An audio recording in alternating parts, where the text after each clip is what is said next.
Chapter 364, Virtue and Evil. Chapter 364, Virtue and Evil. The young man whose name was Borge instantly realized that the aura was coming from her body. His face slightly changed. He frowned and said, "Rya, I don't want this demon crystal for myself either. I just feel he will not be alive for long here. In this dark magnetic noxious mist, only demon crystals of the beasts can be used to supplement the consumed profound chi. Each demon crystal here is precious. As we have just entered this place, we need to try our best to gather more demon crystals and shouldn't waste any of them."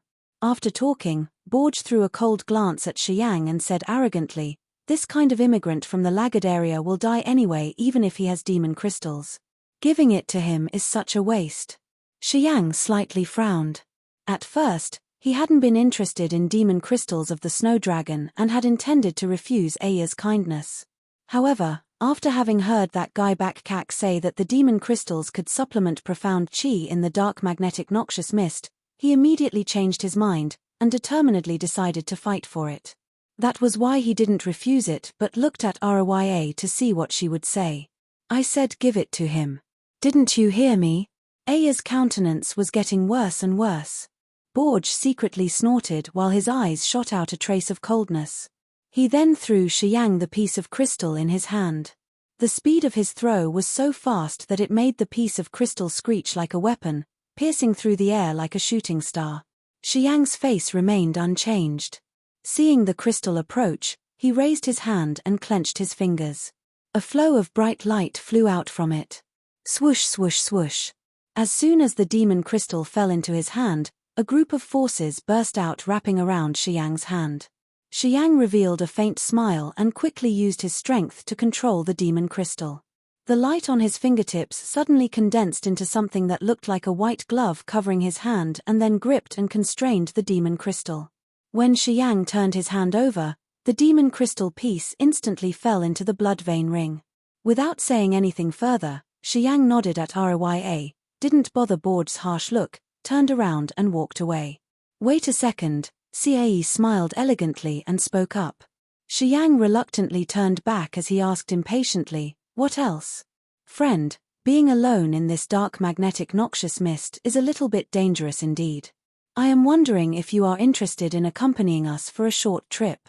Cae's oval face was quite charming, her shiny, succulent red lips could mesmerize other people. Danger is everywhere in the dark magnetic noxious mist. If you go alone, you might either consume all of your profound chi or be killed by wicked things. If you go with us, at least you will have less unnecessary troubles. What do you think? Sister. Borge got irritated. He couldn't help but shout, "Why do you want to carry this burden? If he acts recklessly, he will harm all of us. What's made you think of this?" Cae smiled sweetly, winked at Borge signaling him, and she then looked at Xiang, seeming to wait for his decision. Rya knitted her eyebrows, strangely looked at Cae with an astonished face, and didn't say anything further. The two well-built young men with blonde hair and green eyes, who were standing at the side, slightly chuckled and nodded quietly. Xiang was suspicious, looking at those people and about to refuse them. However, when he witnessed their attitude, he was hesitant. He knew that this COI didn't have good intentions. Inviting him to accompany them was, in fact, just to use him. However, as he had just entered the dark magnetic noxious mist, he knew nothing about this place. He had heard Xia Xinyan talk a little bit about some mysteries of this place, but as for the details, she didn't know. In this case, traveling alone in the dark magnetic noxious mist might be dangerous.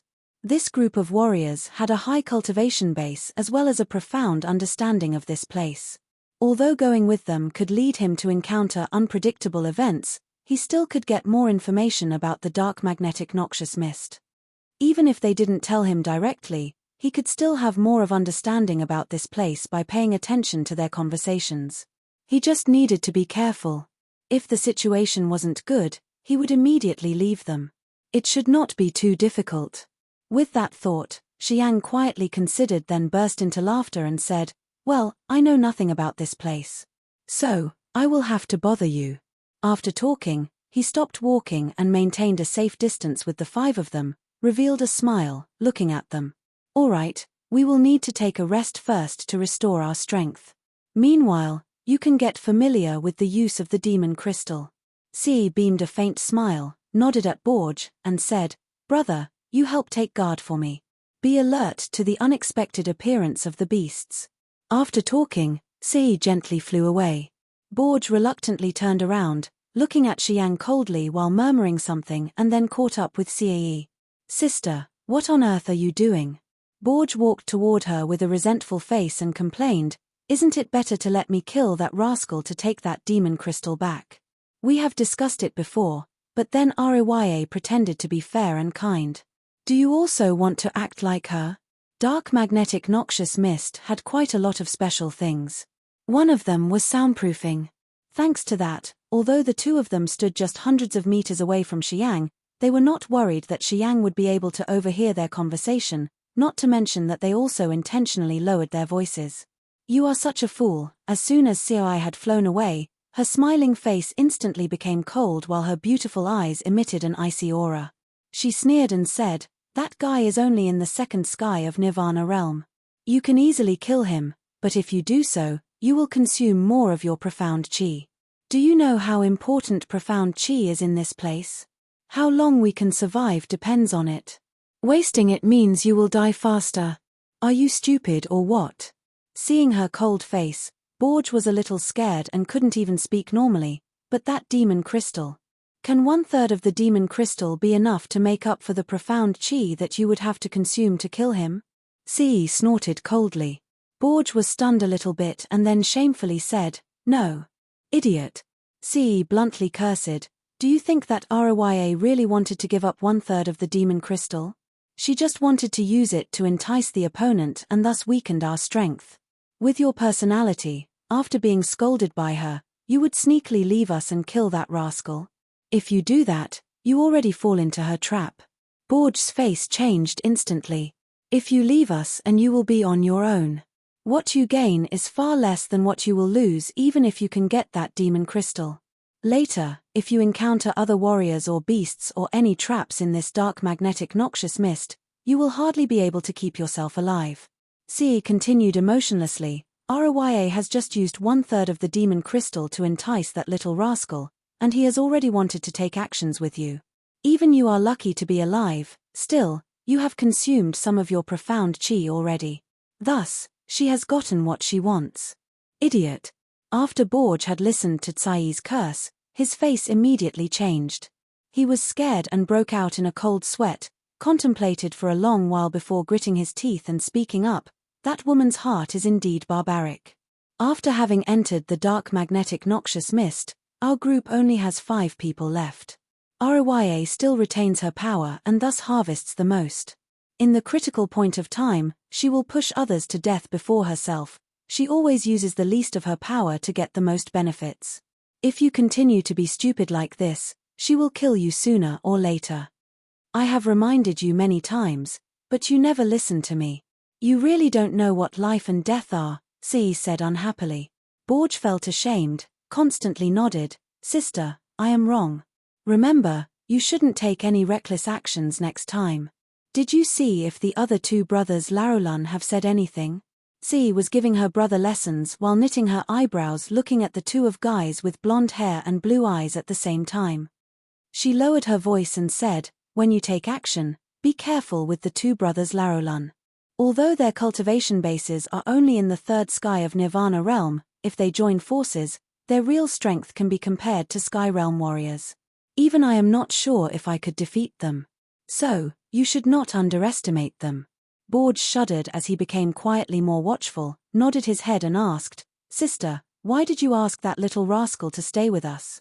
Idiot. Ce displayed a disappointing look. Have you and the brothers Larolun taken the same path recently? Borge nodded honestly. Pathfinding is the most dangerous task. If being surrounded by a flock of beasts, a pathfinder would be killed for sure. If accidentally getting lost in a trap, a pathfinder wouldn't be able to preserve his or her life for very long. Therefore, I asked that kid to go with us to replace you to trace the path, using him to protect your life.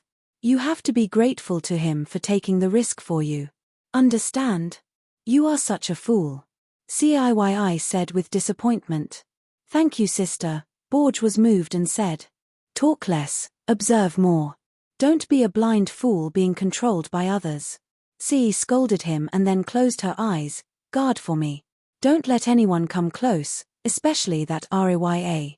Yes, Borge bowed his head and bent down, obediently standing next to her without any negligence. He also understood that the reason why his sister cared for him was that he still had his value. If he couldn't do this task well, he would lose his value, and maybe his sister would not care about his well-being anymore. With that thought, he was even more serious as he secretly guarded against Rya in the distance.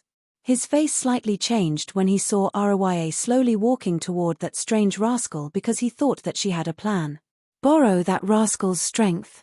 He was suddenly resuscitated and enlightened after Tsai's curses. Therefore, right now, the way he looked at Xiang was no longer hostile but pitiful. This kid was really unlucky as he was being fooled by his sister and that wicked Rya, and yet, he was still grateful to them. Chapter 365. Beasts, Dangerous Traps, and Humans. Chapter 365. Beasts, Dangerous Traps, and Humans. My name is Laroli. I am Larolun.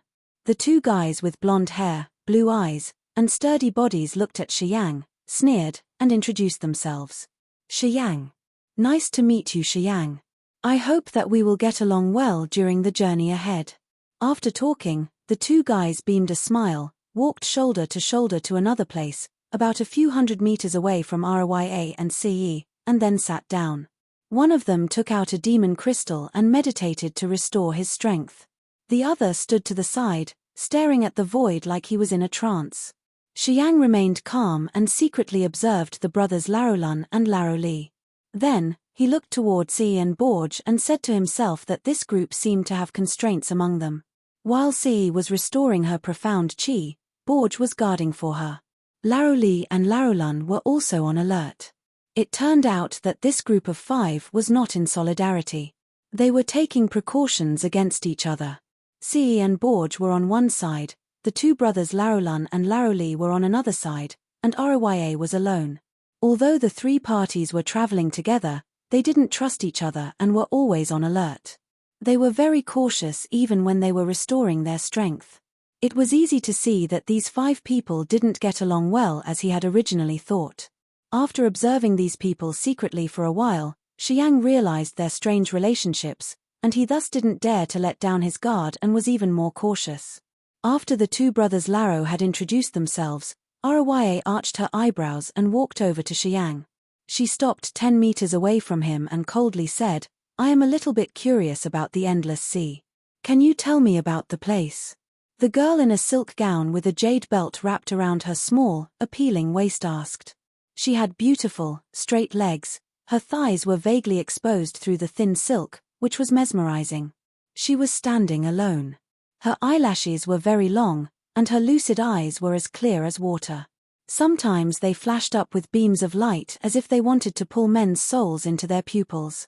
Before, as Xiang had stood quite far away and been on the alert when he had first met her, he hadn't carefully observed her. As she was approaching, Xiang goggled watching her and couldn't help but praise her as he had never thought this girl was this heart-stirring. Her beauty could be compared with Xia Xinyan and Cao Jilan, which was the root of all troubles. The Endless Sea was in the west of the dark magnetic noxious mist. There are only 5 sections where warriors gather, including the Kiara Sea, the Hengluo Sea. Xiang said with a low voice and a calm face. He told her about the situation of the Endless Sea but didn't mention the forces there, the invasion of the 4th demon area and the 7-fold underworld, nor about his origin or his situation in the Endless Sea. Such an interesting place. Aya's long eyelashes slightly shivered while she whispered and revealed a thoughtful look.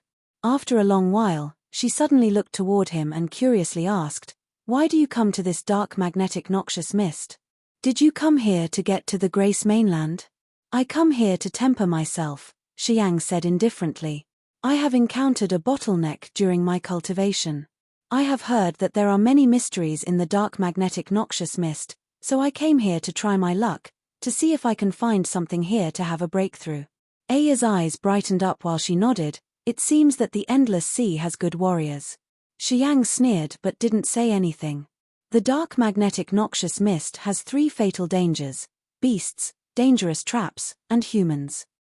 Rya hesitated a little bit and then said gently, beasts are the easiest to deal with. Dangerous traps are the second. Humans are unpredictable and the most terrible ones. You should be careful when you are here. Humans? Xiang's face darkened. That's right, the same kind as ours. Rya nodded earnestly, glanced at the other groups of Si and Lao Li, and then said to Xiang, you have to be careful with the people next to you. In this place, companions are nothing.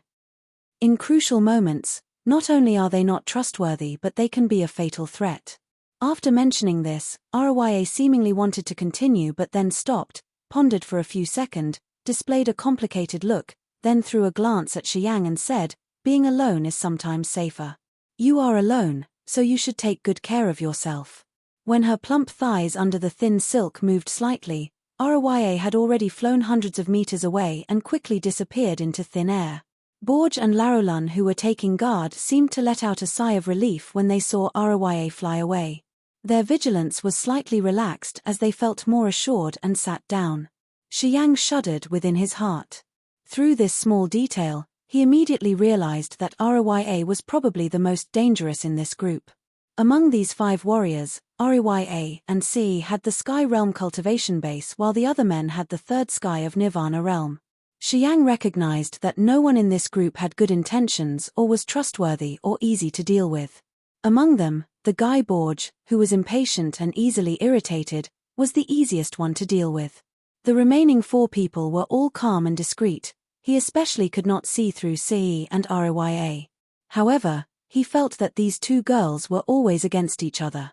They seemed to be harmonious, but it was not their true mind. The 5 of them had divided into 3 teams, scattering in 3 directions.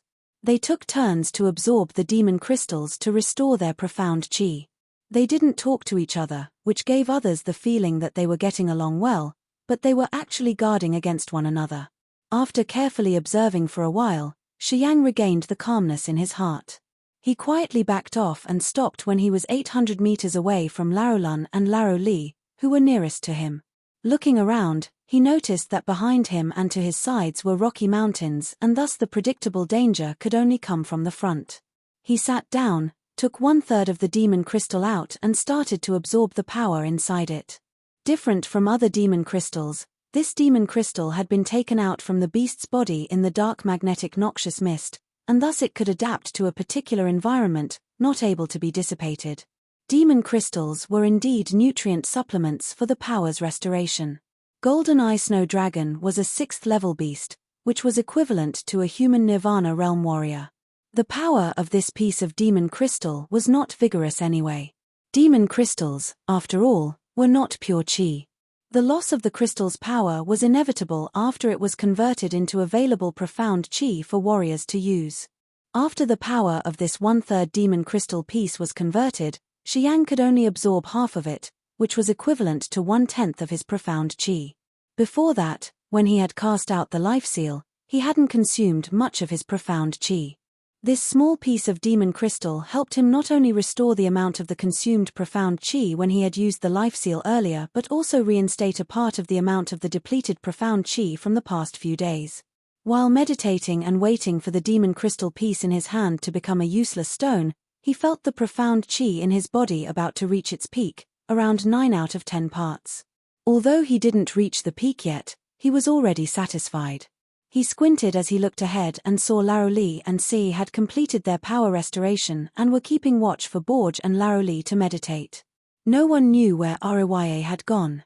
As she was alone and didn't trust anyone, she obviously had to choose a remote corner to ensure that there would be no unexpected events taking place during her meditation. Xiang carefully observed everything and continued to maintain his meditating posture.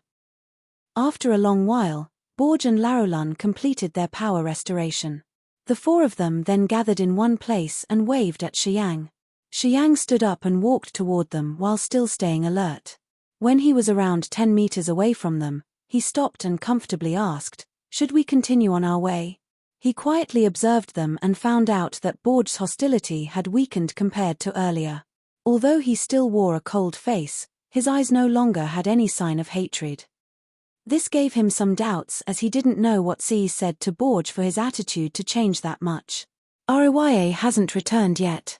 Wait for her for a while," C stated pretentiously, revealing a sweet smile as she boringly played with a bracelet on her snow-white arm. "Roya doesn't trust anyone. She doesn't allow anyone to come close when she meditates. Early on, we had another companion. As she was meditating for quite long and hadn't come back, that person was worried and went over to call her. That person didn't come back afterward. Nobody knows what happened." A strange light flashed up in Xiang's eyes. Ciyi coldly smiled in her heart. As she had got what she wanted, she didn't say anything further, just sneered and looked toward the direction Roya headed earlier. The 5 people suddenly quieted down, and no one spoke. Thus, the atmosphere was quite strange. Not long after that, Roya quietly appeared from a distance and gently stepped forward, moving effortlessly. "We can go now," Roya said, her face looking indifferent. "Now that we have one more member, we should reallocate the Pathfinder job. What do you think? Let the newcomer do it then. He has to do it at least 1 or 2 times. C slightly chuckled as he threw a glance at Xiang and said, "Pathfinder is the easiest job. As soon as he discovers a danger, he immediately retreats. This kind of job is a test for the newcomer's reaction and observance. What do you say?" C looked at Laroli, Larolun, and Borge. Unsurprisingly, the 3 of them nodded, seeming to have reached an unspoken understanding. Roya nodded as she saw the majority of the crew agreed, and then said, "I don't know much about this place. You go first to find a way. If you encounter beasts, you should call us. If you see dangerous traps, you have to retreat. If you meet humans, you have to observe their cultivation base and the number of people." Xiang said to himself that it was not going well for him. After linking thoughts in his mind, he finally beamed a smile, nodded in agreement to take the task, and said, "Not a problem." Chapter 366, Pathfinder. Chapter 366, Pathfinder. Xiang was reluctant. These 5 people clearly didn't have good intent when they asked him to stay. He had been well prepared, as he had guessed that they would ask him to do the Pathfinder's job. However, in his view, it would not be safer if he left these 5 people and went off on his own. His understanding of the dark magnetic noxious mist was too little. Venturing around in here, he might encounter powerful beasts or dangerous traps. Therefore, what they asked him to do was not too difficult to do. They were 5 people divided into 3 parties that watched over each other. This was exactly what he had expected. He thought to himself that although he would not be completely safe, he could still take advantage of these 5 people to handle several affairs as he pleased. If they united, he would not dare to stay with them for much longer. He also knew that C and Borge wanted to use him, turning him into a sacrifice. In the dark magnetic noxious mist, there was no heaven and earth aura, and hence, if ordinary warriors wanted to restore their profound chi, the only way was to kill the beasts. However, he was different. He considered C, Roya, Borge another kind of beast. If they died, he would absorb all of their auras and thus restore his strength. With his specific mystery martial spirit, nothing was impossible, even in the dark magnetic noxious mist. As long as someone died, he would get what he needed. Therefore, staying with these 5 people would probably bring him benefits as well. This group always had bad intents toward him, so why should he care? "Are you ready? Let's go." Roya was slightly surprised as she saw him readily agree with a nod. She took out a delicate, square compass from her storage ring. A strange pattern was engraved on the surface of the compass. Its 4 corners were encrusted with 4 demon crystals, which seemed to provide energy for the compass. Roya held the compass in her hand, her small finger pointed to the center of the compass, seeming to identify the direction. C didn't say a word. Her eyes gazed at the compass in Aya's hand, paying attention to the direction that the compass pointed as she was in fear of Aya's mischief. In the middle of the compass, a silver needle was slightly trembling before it stopped and pointed to the left side of Xiang.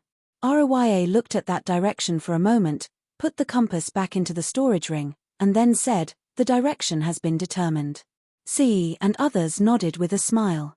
Rya didn't say anything further. As the tip of her foot slightly touched the stones on the ground, she instantly leaped up, flying away with moderate speed, as she wanted to save her profound chi as much as possible. Xiang, aren't you coming? Ce waited until Rya had left, moved a little bit backward, looked at him with a smile and said, "You should follow Rya. When she asks you to go to the front, maybe there's something abnormal. Be careful, and remember to shout out loud if you see the beasts. Otherwise, we are afraid that we will arrive there late, and you will probably." Xiang's face remained unchanged. He clasped his hands and caught up with Rya. After Xiang had left, Cai's smiling face gradually disappeared. She frowned and murmured, "This guy is very careful. I don't know what Rya has told him, but I feel that he seems inclined toward Rya. Rya has the most powerful strength. If she has this guy's assistance, she will be even more dangerous." Borge wanted to say something, thinking to himself that it was his sister who had asked to keep this kid. Borge remembered when Ce had scolded him earlier, and he had endured it without daring to ask. Until now, he felt a little bit puzzled. The brothers Laroli and Larolun chuckled while their eyes displayed some secret meanings. They didn't talk to Ce but flew toward Xiang instead. Ce coldly smiled and then talked to Borge. "It is not easy to bully that little rascal. You should be watchful. Don't let him be too close to Rya. I am afraid Rya will seduce him, and he will then voluntarily serve and protect her. Although I am not afraid of it, it is still troublesome. If you have a chance, remember to provoke him to break the relationship between him and Rya. It is best if you can make him hate Rya. Do you understand?" Borge was startled, but forced a wry smile and nodded, "I will try my best." Ce didn't say anything further. She flipped her hands, producing a pleasant sound, and flew in Xiang's direction. Rya was taking the lead, and Xiang was following her. The brothers Larolun and Laroli were next, and the last two were Ce and Borge. A line of 6 people maintained the distance of 20 meters from each other. The flying speed was not very fast as they had to save their profound chi as much as possible. Xiang was always on alert from in front and from behind as he carefully observed any movements on his sides. Every time Rya flew to a mountain, she stopped for a short while and took out the compass to check the direction. After determining that there were no abnormalities, she then continued to move forward. Xiang was 20 meters behind her, watching Aya's indistinct figure in the sea of clouds. In this zero-gravity environment, her body looked like a willow with her small waist, long limbs, and plump thighs. He felt quite pleased but didn't dare to have any wicked thoughts. They had been flying for a long while. Rya was still silent without uttering a word. She took out the compass to check every time she stopped in front of a mountain and then hurriedly left, not asking Xiang to scout. Xiang didn't dare to relax, always paying attention to the surrounding area, guarding against the 2 brothers, Larolun and Laroli, as he was afraid that if he were not vigilant, the 2 brothers would ambush him. Suddenly, Rya stopped in front of another mountain, took out the compass and observed their surroundings. After a while, Rya turned around looking at Xiang and said, "There is something strange in the gap between the 2 mountain peaks. Go check what is over there." Xiang nodded and moved to Aya's position while still staying alert. Rya turned her head around watching him approach. Xiang knew that Rya was guarding against him. He sneered inside his heart but still kept a natural look on his face. He didn't look at her. Instead, he focused on the mountain's cliff in front of him. He attentively observed it while exposing a thoughtful expression. Aya's vigilance wasn't reduced. She continued looking at Xiang until he passed her side and went forward. After that, she then relaxed a little bit, but her eyes were still watching Xiang's back carefully. There is a high possibility that beasts are hiding on the side of the mountains. You should observe carefully. It is best if you can find out how many there are of them as well as their levels. Just after Xiang flew past her, he heard her cold reminder. "Yes," Xiang replied coldly. His face suddenly darkened while he was activating his profound chi. A stream of refining power quietly rolled in his veins.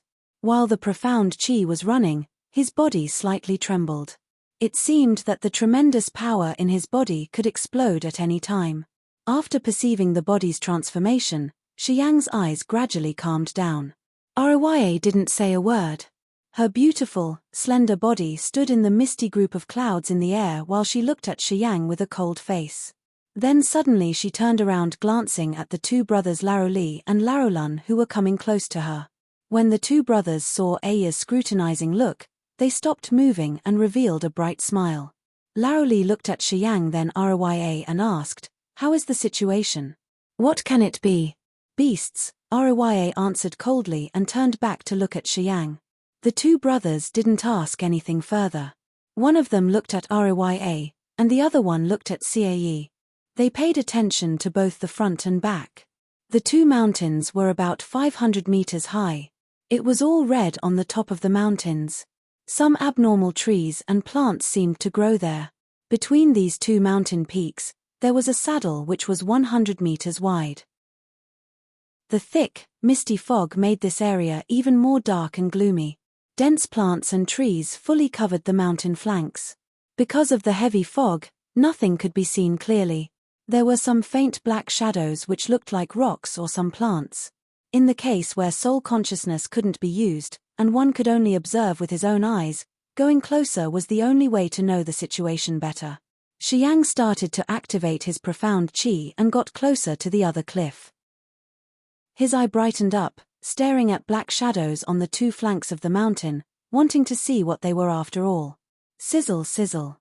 It was the sound of pythons coming up from the mountain flanks. Xiang could only see the black shadows suddenly move and fly out from the cliff. That shape should be a purple gold python. Purple gold python was a 6th-level beast that lived in groups and liked to be in the icy, yin environment. There were 2 yellow and purple round patterns on its skin. Its body was from 7 to 10 meters long. It had sharp fangs and could spew out the toxic fog. Moreover, it could quickly dart out, while its big, long, vigorous body could instantly wrap around and break a warrior's waist. As soon as a purple gold python that was wrapped around a tree on the mountain flank saw him, it immediately sprang toward him with breakneck speed while its mouth spurted out purple venom aimed straight at Xiang. With a quick glance, Xiang now realized that there was a total of 8 pythons rushing toward him. His face couldn't help but change. Each of these purple gold pythons was 8 to 9 meters long. Their mouths were full of fangs, their small eyes flashed up with poisonous lights that frightened people out of their wits. Without thinking, he immediately moved his profound qi to his legs. As soon as the venom reached him, he had already jumped backward. There are 8 6th-level purple gold python. Xiang's figure retreated as fast as lightning and then stopped around 100 meters in front of Rya. He turned his head around and shouted, "Kill them." Aya's eyes brightened up, her face was a little excited, her body dashed toward the group of purple gold python like a sharp spear.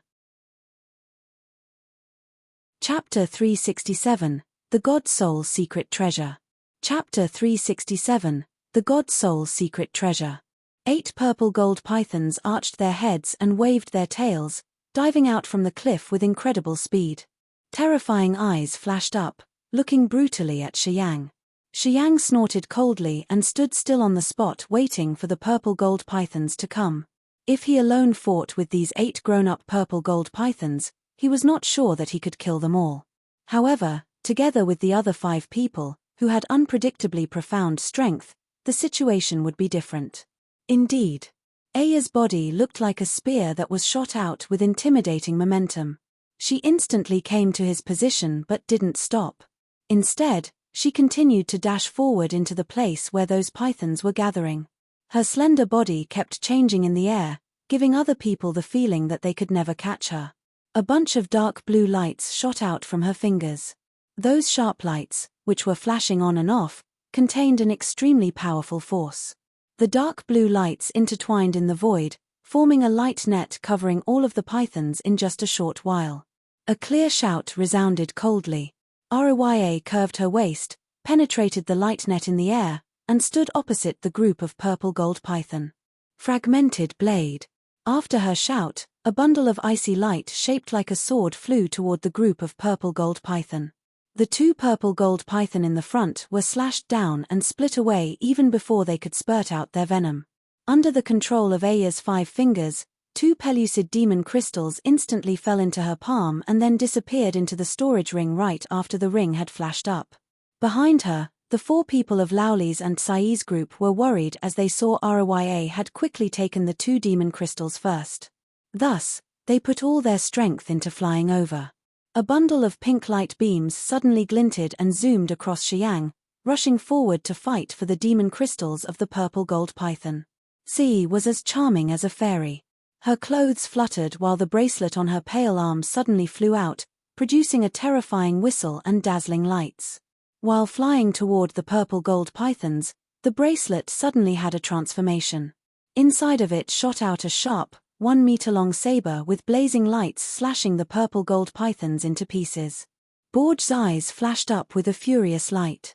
A pellucid, 1-meter-long sword flew out from his sleeve and instantly turned into a giant 300-meter-long dragon, raising its face up to the sky, howling, opening its mouth and swallowing a purple gold python whole. A bunch of chilled silk inside that crystal dragon's belly wrapped around the purple gold python and then crushed it within seconds. The 2 brothers Larouli chuckled while both of them were standing on a purple gold python, controlling its mouth, preventing it from moving. A mighty power burst out from their bodies as they continuously punched the purple gold python's body. In moments, the python turned into a sticky pulp of flesh and blood. Xiang stood at the side, frowning and looking at the 5 people killing the purple gold python. Very quickly, they had harvested all 8 demon crystals. Rya was the fastest and thus got 3 demon crystals, Xi got 2, Borge had 1, and the brothers Larouli got 1 each. 8 purple gold pythons had been killed and their demon crystals had been stored inside the storage ring. Although Xiang had detected the purple gold pythons first, he didn't get anything. He stood motionlessly looking at them harvesting the demon crystals. Xiang wasn't frustrated either. Even though he didn't harvest anything this time, he had carefully observed those 5 people and knew more about their abilities. Among them, Rya was the most powerful. She alone had killed 3 purple gold pythons. Xi ranked second, the 2 brothers Larouli were number 3, Borge was the worst, and he had to use his secret treasure to be able to kill 1 purple gold python. Aya's martial technique was mysterious, her actions were quick, precise and ruthless. Xie was unpredictable with her peculiar secret treasures. The 2 brothers Larouli had terrifying forces, moreover, they also wore gauntlets which seemed to help increase their strength. Having stood aside and quietly observed them, Xiang had the better understanding of their abilities as well as their attacking methods. The purple gold pythons' dead bodies were pulled down into the sea under the gravity's influence and disappeared shortly. The 5 of them carefully stored those demon crystals and seemed to be very satisfied with their harvest. As Xiang didn't get anything, they comforted him and advised him not to let the opportunity go but to take action immediately. Xiang beamed a smile and nodded. His gesture looked like he was modestly listening to their advice. After that, the 5 of them separated again like before and then used demon crystals to restore their profound chi. 4 of them stayed on this side of the mountain, and Rya went alone to the other side. While Xi was meditating, Borge walked to Xiang after Rya had left. I did not treat you well earlier because I didn't think you were worthy. However, after this cooperation, I found you are more useful than I have imagined. Borge came over with a smile, seemingly wanting to break Xiang's reservations toward him. Xiang also smiled, looked at Bak Kak, nodded and said, I hope that we can continue to cooperate well. We are happy to work with you. Borge goggled and lowered his voice. At least, my sister and I will have good cooperation. The others, I am not sure. After talking about it, Borge couldn't help but look toward the mountain where Rya was meditating and continued with a low voice, as you have known, Rya didn't have good intentions when she gave you 1/3 of the demon crystal. She actually wanted to use it to provoke me to kill you. When talking about this, Borge forced an embarrassed smile. You also know how precious demon crystals are in the dark magnetic noxious mist. If we want to survive in here, we have to rely on demon crystals. Earlier, as I thought that you were useless but was given 1/3 of the demon crystal, I couldn't help. Borge used those words that Xi had told him, only adjusting them a little bit, and told Xiang almost the same thing. After explaining things for a while, he gritted his teeth and said with a strange voice, among us, Rya is the most intimidating. She has used different ways to kill other fellows who had entered here with us. Xiang, you have to pay attention to Rya. Don't be killed because of her. I have come here to warn you. If you are alive, I will not have to scout, and thus I really hope you will be alive as long as possible. Understand? Xiang sneered coldly inside his heart, but he still wore a grateful visage, nodded and said, "Thank you, Brother Borge, for reminding me." As long as you can understand it." Borge revealed a smile, nodded, and then went back to Tsai's place. After that, he began to restore his strength while Sei was guarding for him. "Xiang, you were able to get away from those purple gold pythons besieged quickly, such an amazing reaction. If it were me, I would probably have been poisoned." Laro Li, who was not far away from Xiang, laughed and spoke up, "The python's venom can paralyze your nerves. Once you are covered with venom, your strength will be gone. The fluid inside a purple gold python's belly is really horrible. Any creatures that are swallowed into their stomach will die shortly after."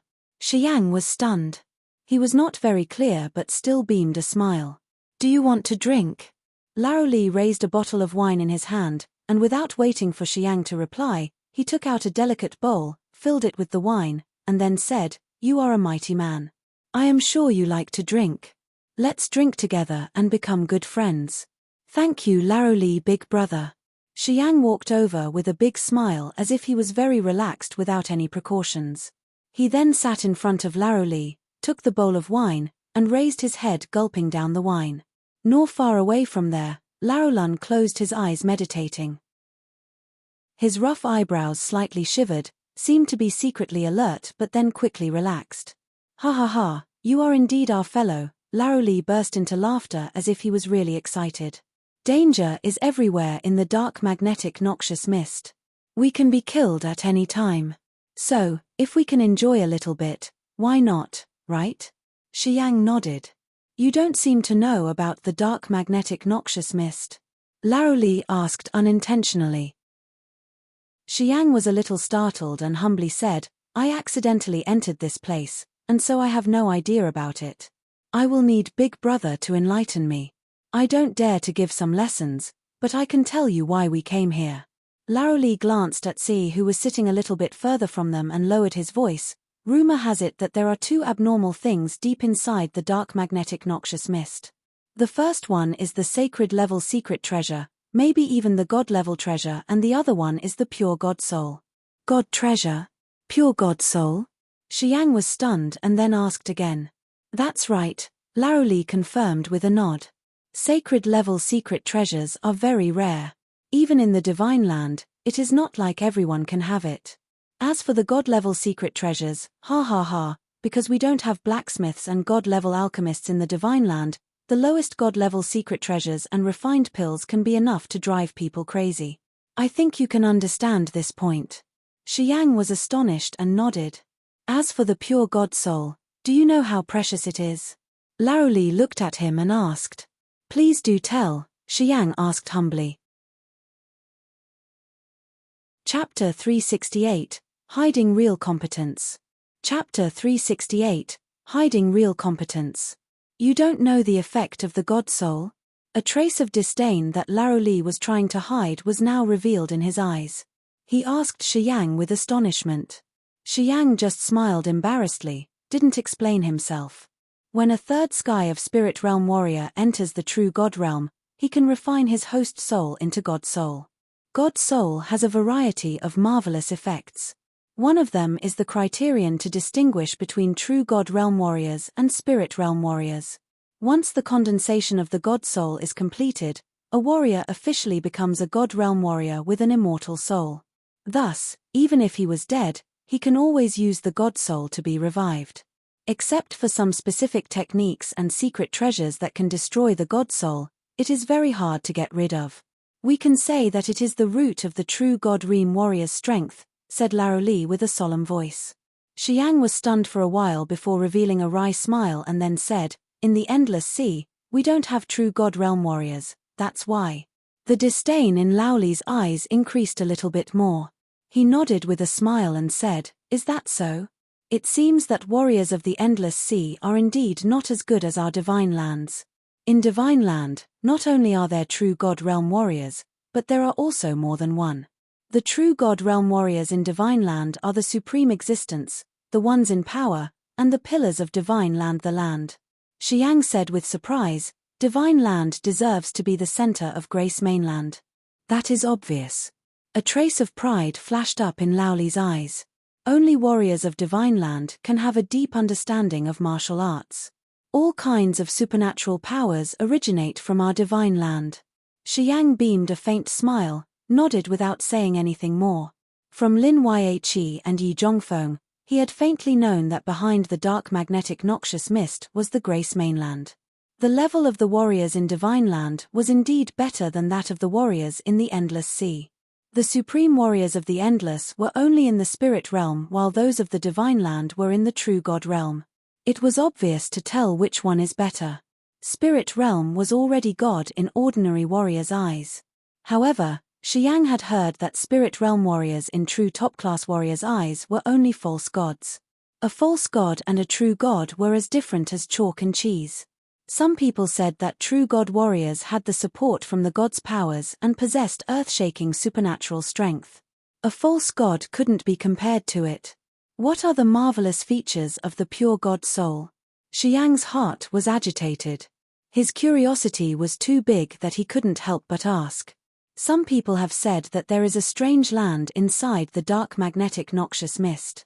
After the true God Realm warriors are dead, their souls are still bounded with their bodies due to the impact of some particular circumstances. During many months and years, all the memories are worn out, and only the profound perception of martial arts remains. Laoli took a deep breath, his eyes glinted with hot flames. God's soul in the strange land doesn't have memory but the perception of martial arts. It is the martial arts perception of the true God Realm warriors. Xiang said in shock, "You are saying that?" Laoli nodded, flames in his eyes were intensified. He said, "Once we can get the pure God soul, we can perceive their martial arts. Can you imagine how the transformation would be?" Xiang was dismayed, but at the same time, he couldn't restrain his greed. Why did Xia Xinyan have that endless potential? Why didn't she have any bottlenecks? Once the power in one's body reached a certain level, that person had to overcome bottlenecks to enter a new realm. It was because of the reincarnation martial spirit. The reincarnation martial spirit was terrifying. It could use the power of reincarnation, but the feature that had frightened people the most was the past life partial arts comprehension. With that comprehension, Xia Xinyan didn't need to worry about bottlenecks, and she would never encounter a possessed by the devil state. Once her strength had accumulated to a sufficient degree, she could easily enter a new realm. Was the pure God soul as effective as the reincarnation martial spirit? If Xiang could just ignore bottlenecks, with the mystery martial spirit in his body, he could go all the way to enter the true God realm. His heart was stirred up. Xiang's eyes couldn't help but shoot out burning lights. It seems you are very clear about the benefits of the pure God soul. Laoli faintly smiled, poured another bowl of wine for Xiang while he also helped himself with a big bowl of wine, and then said, "Frankly speaking, the purpose that people enter this dark magnetic noxious mist is for the pure God soul and the secret treasures." Xiang quaffed his bowl of wine, quietly nodded as he finally understood why warriors of Divine Land were not afraid of dangers or fatal incidents and still entered the dark magnetic noxious mist. "Thank you for telling me so many secrets." Xiang revealed a faint smile, looked at the bowl in his hand and continued, "Also for your wine." Laoli nodded, looked at him with a friendly and bright smile. "Well, we should not keep talking. We don't have too much time. We can continue ahead. Ha ha ha, if you want to drink, you can tell me at any time. My storage ring contains only good wine, enough for us to drink for a long time." Xiang laughed out loud and thanked him. Not long after that, Rya flew over from behind the mountain. She was surprised looking at Xiang and Laoli, seeming not to understand why these two people were staying at the same place. However, she didn't say anything, just looked at everyone, nodded and said, "Have you guys finished your restoration?" Xie and Laoli nodded. Rya glanced at Xiang and then took out the compass, identified the direction again and continued to fly away. Everyone else followed her immediately. Xiang continued to stay behind Rya, both on alert to any movements around and on watching Aya's small waist, her beautiful thighs, and her round rear end. In the dark magnetic noxious mist, there was no concept of time. Thus, Xiang didn't know how long he had been traveling with these 5 warriors. Rya was leading the way. Once she detected exceptions, she would give Xiang a signal with her eyes, asking him to go forward to explore. Every time Xiang found beasts and escaped their attacks, Rya quickly dashed forward and slaughtered the beasts. Lao Li and Cae, who were not far behind, would also instantly rush and join the battlefield. This time, Xiang joined the fight. He jumped into the fight and together with the other 5 he had killed quite a big number of beasts. He had finally taken 5 demon crystals. In the battle, Xiang always hid his real strength, and had never released all of his forces nor passed the Rampage realm. He just used the strength of an ordinary second sky of Rampage warrior to fight against the beasts. Therefore, his harvest was obviously the least. His restoration then consumed all of the demon crystals that he had gotten from the fight. Watching the beasts and observing the others' strength, he now knew better about their complicated relationship. Rya was quite cold toward him and rarely talked to him. On the contrary, Borge and the brothers Larouli always took an opportunity to speak with him a few words about the thrill of fighting and the mysteries in the dark magnetic noxious mist. Gradually, his relationship with Borge and the 2 brothers Larouli was quite close while the relationship between him and Rya seemed to get worse. Rya didn't feel happy when she saw Xiang hanging out with Borge and Larouli so often, and thus the time she talked to him was less and less. Every time they encountered the beasts, she didn't warn him anymore as if she was tired of him and wanted him to die sooner. However, every time he confronted the beast's besiege, he always escaped. Not once had he fallen into a desperate situation. Whenever danger passed, the 5 people assumed that he was fortunate and gradually let down their guard against a second sky of Nirvana realm kiddo, as they thought that even if he had wicked intentions, he would not be able to execute them. This was exactly what Xiang had wanted. He was like a phantom, coldly looking at his prey, staying hidden, and quietly waiting for an opportunity. Today, Rya stopped again. The hand of the compass in her hand pointed to a floating deserted island, indicating that Xiang should go over there to see what was lurking. Xiang nodded and flew over carefully without saying a word. This was the first time he saw a small floating island in the dark magnetic noxious mist. It looked like a mountain, which was not affected by gravity, floating in the void miraculously. The island was small. There were plants and flowers on the island, but no trace of beasts could be found. Xiang attentively observed and searched around. He gradually moved to a clear water lake and suddenly heard the voices of some warriors speaking. A thought flashed up in Xiang's mind. He stayed hidden while quietly moving forward to observe them. 3 warriors with their bare upper bodies were washing the blood off their bodies. They were all males. One of them was in the second sky of Nirvana realm, the other 2 had the first sky of Nirvana realm. There were 2 corpses on the grass which were not far away from the lake. The auras of these 2 corpses had completely disappeared as they might have been dead for quite a long time. Xiang hid in the dark, quietly observed them for a while, and then returned without making a sound. Not long after, he stopped in front Rya and said with a frown, 3 human warriors, one of them is in the second sky of Nirvana realm, and the other 2 are in first sky of Nirvana realm. They have united and killed 2 warriors, and now they are washing the blood off in the lake. There is a lake. Rya exclaimed with astonishment. Xiang nodded. Rya was a little excited. She suddenly flew away with incredible speed. The other people also rushed to him. Borge raised his voice. What did you see there?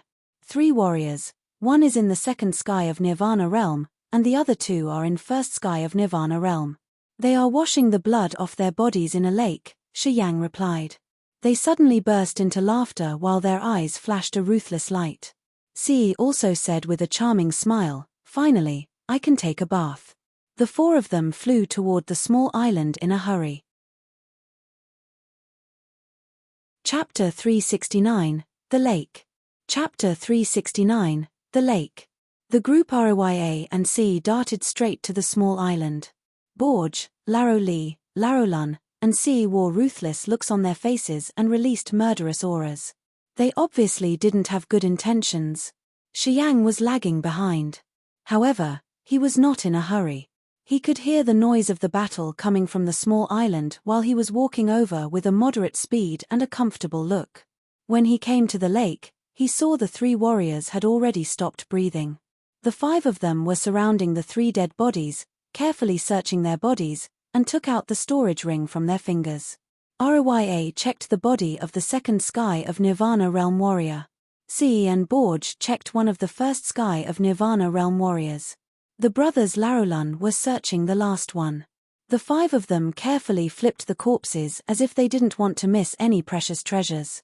Xiang walked over but kept a distance with the 5 of them and didn't say a word.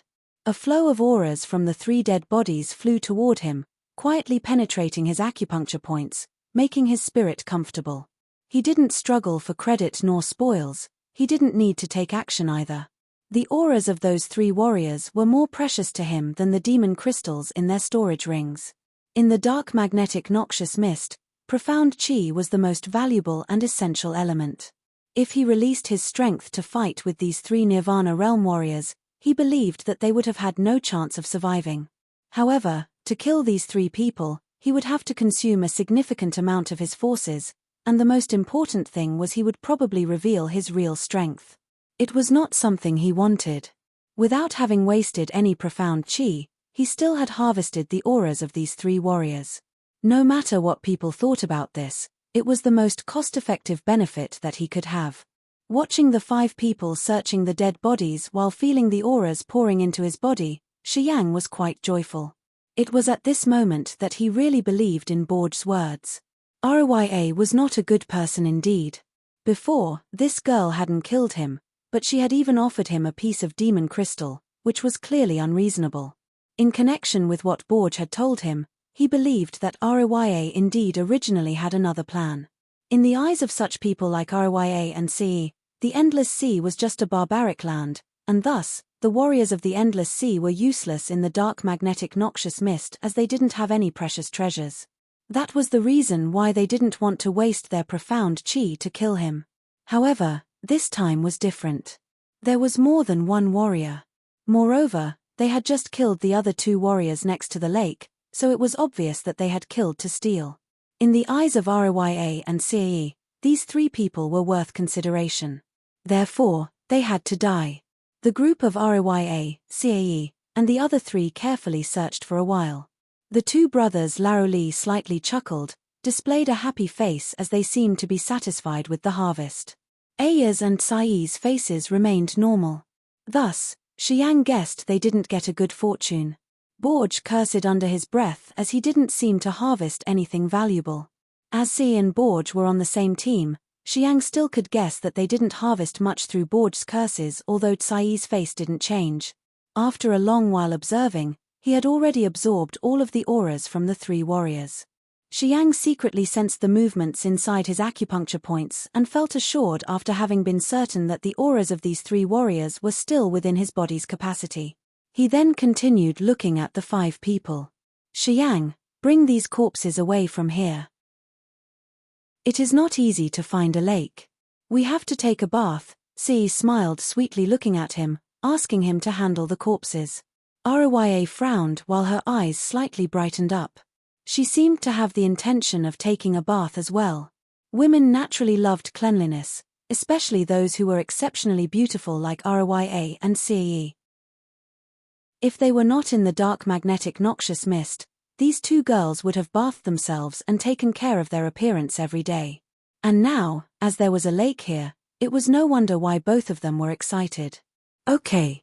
Xiang beamed a faint smile, obediently walked over, took the 3 bloody corpses, and quickly flew away. The corpses, whose auras had completely been drained by Xiang, would soon dehydrate and shrivel. He had just thought of how to cover this situation, and thus, what Si asked him to do was exactly what he needed right now. So, he was very pleased to do this task. Si was satisfied with Xiang's hard work. After he had left, she revealed a sweet smile and said, "Having a person in the team who will die for us in danger at critical times and take care of miscellaneous things at other times is not bad. While talking, C looked toward Rya but didn't catch any reaction from her. She coldly snorted inside her heart, staring at Borge, then indifferently looked at Larolun, and said, "We girls want to take a bath. Should you three guys go away?" The two brothers Laroli brightly smiled, nodded, and walked away. Borge was a little bit stunned, couldn't help but look at Rya and ask, "Sister, should you wait until profound chi is restored and then wash up? It has been a long time since I have taken a bath. Finding a clean lake is hard. I can't wait anymore." After talking, C threw a glance at Rya, smiled and said, "Rya, do you want to wait?" Rya nodded indifferently, coldly looked at Borge with a frown and said, "You are not going to wash up yet?" Borge bowed his head, secretly cursed, turned around, and left. Xiang dragged the three dead bodies to a remote mountain quite far away from the lake. After having thrown these 5 bodies aside, he sat down, feeling the refining process inside his acupuncture points. After having entered the second sky of Nirvana realm, the auras of the warriors who had the same level as his were not vigorous for him anymore. The time the mystery martial spirit took to purify it was not too long. When he had still been in the Hengluo Sea, he had killed quite a number of Nirvana realm warriors. Thus, he understood well about the purification time that the mystery martial spirit required. He knew that the auras of those 3 dead warriors would be purified completely after 1 or 2 hours maximum. He believed that the negative emotions that had been dragged along with their auras would not affect his mind and push him into a violent situation. Because of this self-confidence, he was not in a hurry but waited in silence instead. Half an hour later, the screams of Borge and the 2 brothers Laroli suddenly came up from the lake. Xiang frowned, stood up with suspicion and quickly flew over. Not long after that, when he arrived at the lake, he saw the 3 people Borge, Laroli, and Larolun walking around the lake. Borge was still shouting, "Sister." The 2 brothers Laroli and Larolun knitted their eyebrows and hurriedly asked when they saw Xiang, "Have you seen Rya and C?" Xiang shook his head with surprise. "Aren't they washing up in the lake? What happened? They have gone missing. Half an hour already." Borge spoke up with a gloomy face. "I had been waiting for her for a while, so I didn't feel right and went to the lake to call her. But she didn't respond. I am worried that she might have been in some accident. However, after checking around the lake, I couldn't find my sister or Rya. How could it be?"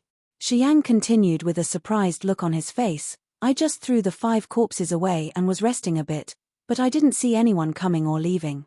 Rya and C certainly didn't go in my direction." Borge's face changed. He said, "Except for your direction, we have searched all other directions. Have they possibly left the island?" "Impossible." Laroli and Larolun shook their heads simultaneously. "They just took a bath in the lake. Since they disappeared strangely, could they be under the water?" Xiang pointed to the lake. Borge, Laroli, and Larolun were all startled, rolled their eyes looking at the clear lake, and suddenly felt a little uneasy. None of them moved. They were in a daze for a while and then looked at him. Xiang cursed inside his heart. He had soon known that although these 3 people looked friendly with him, they all had their purposes. Obviously, as they were aware that Aya's and Sai's missing case should be somehow related to this lake, they all were afraid of the lake, and thus they didn't dare to search it. Faintly sneering, Xiang didn't show emotion on his face, pretended not to see their eyes, and walked to the lake. He frowned and squatted down, reached out his left hand toward the lake to see if there was anything abnormal inside it. Although Borge, Laroli, and Larolun were in the second sky of Nirvana realm, he was not afraid of them. He wanted to see the lake's abnormality first, and he then would decide if he should go back and kill those 3 people or enter the lake to check. He slowly stretched his hand into the lake, quietly searched for the abnormal fluctuations under the lake. Suddenly, a huge force came from the depth of the lake. This force was so powerful that Xiang's face changed instantly. He wanted to retract his hand, but it was too late. It was as if there was a certain kind of demon under the lake pulling his arm and dragging him into the water. Splash! A trace of horror appeared on Xiang's face when he fell into the lake and quickly disappeared without leaving any trace. Chapter 370, Underwater Beauty. Chapter 370, Underwater Beauty. The lake was calm without any ripples, but Shiyang had disappeared without a trace.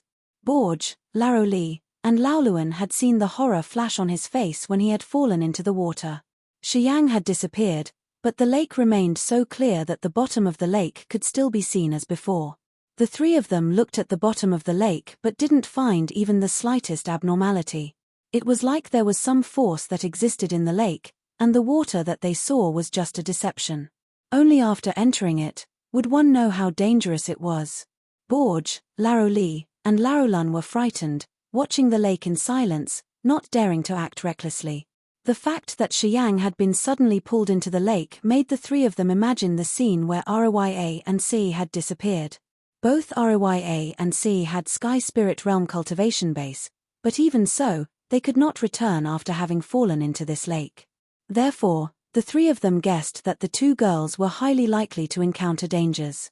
The three of them exchanged looks and saw fear in each other's eyes. They stood motionlessly next to the lake without doing anything. Borge hesitated for a long while and then made up his mind. He decided to plunge into the lake to check what was there under the water. Wait a little more, Laroli suddenly shouted in fear. Half a day later, if they don't return, we should leave. Borge's face changed. Under the scrutinizing look of the two brothers Laroli and Larolan, he nodded slightly. In the lake, many tentacles as big as human arms wrapped around Shiyang, pulling him into the bottom of the lake with an incredibly powerful force. From the shore, the bottom of the lake was so clear that he could see it very clearly. However, the depth was beyond his imagination. He was terrified, feeling himself being pulled to the bottom of this endless deep lake.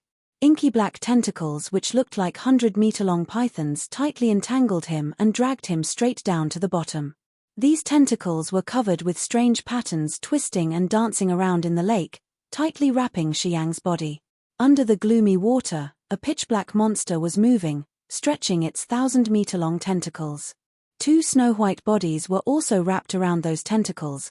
They were struggling violently, trying to break the bounds of these ruthless tentacles to float to the surface of the lake.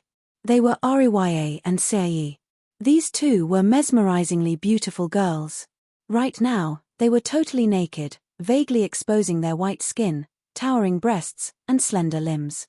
Black tentacles wrapped around their snow-white bodies, pressed their ample bosom and round buttocks, exaggerating their appealing curves. That made a strange and spectacular scene under the water. Shiyang opened his eyes widely, staring at the two girls. These two girls had apparently been taking a bath in the lake and then had encountered a sudden attack from this monster, being pulled down into the bottom of the lake. At this moment, their entire bodies were revealed. The two red points on their firm breasts quivered, fragrant grass on their abdomens fluttered, making Shiyang's eyes pop out. Those two white bodies were covered with many black tentacles of that monster. Black and white mixed disorderly, which dazzled Shiyang's eyes. This kind of strange beauty was very attractive. Even when being in danger like this, Shiyang still felt excited. The two girls' bosoms were gorgeous when they were tightly bound, giving Shiyang a feeling of resentment as he couldn't storm forward to ravage them. Both Rya and Sei were in the sky realm, but they couldn't move their bodies or hands as the tentacles were entangling them tightly. Shiyang looked at them mesmerizingly while flames violently burned up in his eyes. He felt evil fires emerge on his belly and hardly stopped. Especially Sei, her beautiful legs were forcefully separated under the tentacles' entanglement. Fresh grass and fragrant flowers were completely revealed, which could turn any man into a wild beast. Too stimulated. Shiyang's eyes stared at her, not seeming to know that death was near.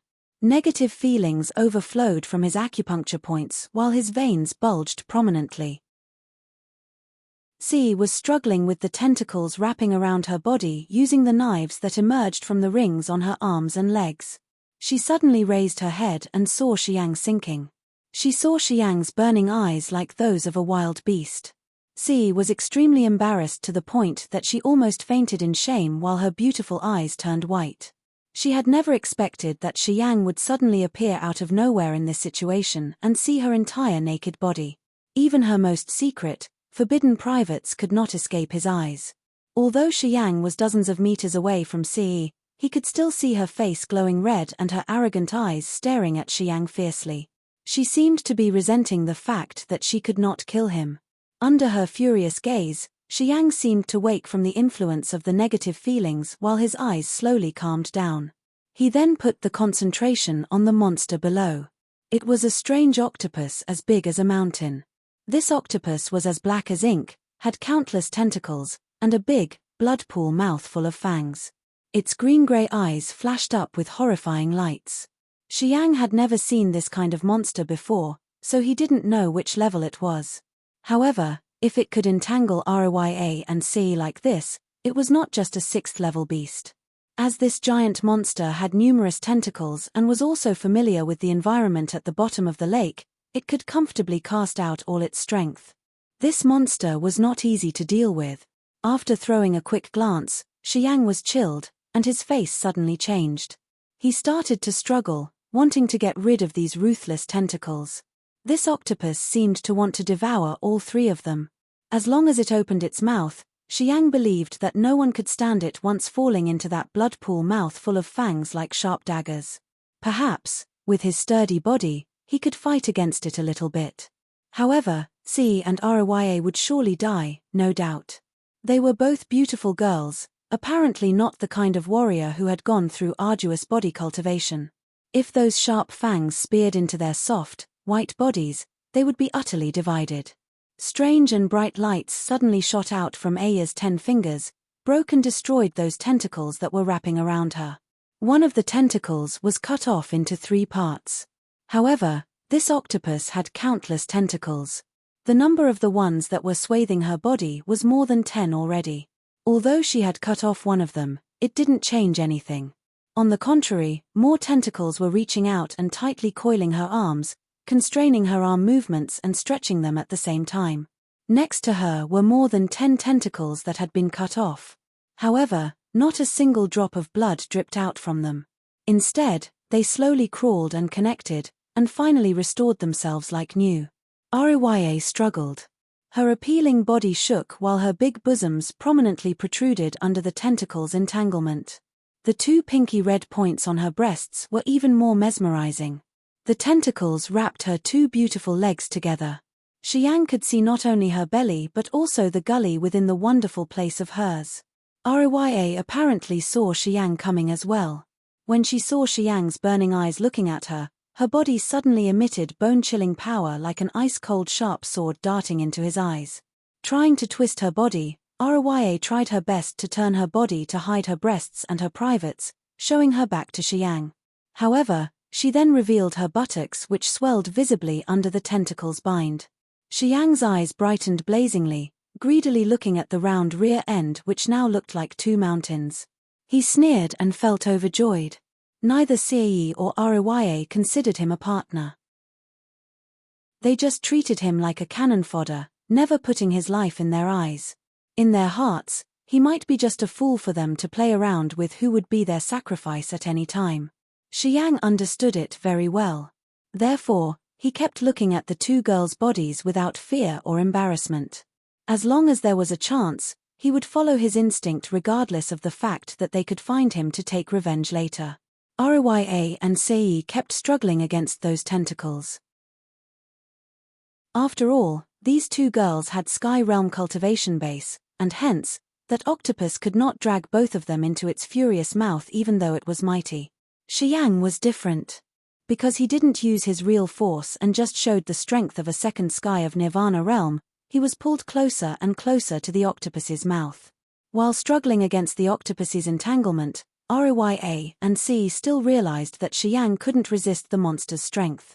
However, these 2 girls didn't reveal even the slightest mercy. They seemed to be glad when seeing the octopus be about to devour Xiang. Xiang had seen their privates, which made both of them extremely embarrassed.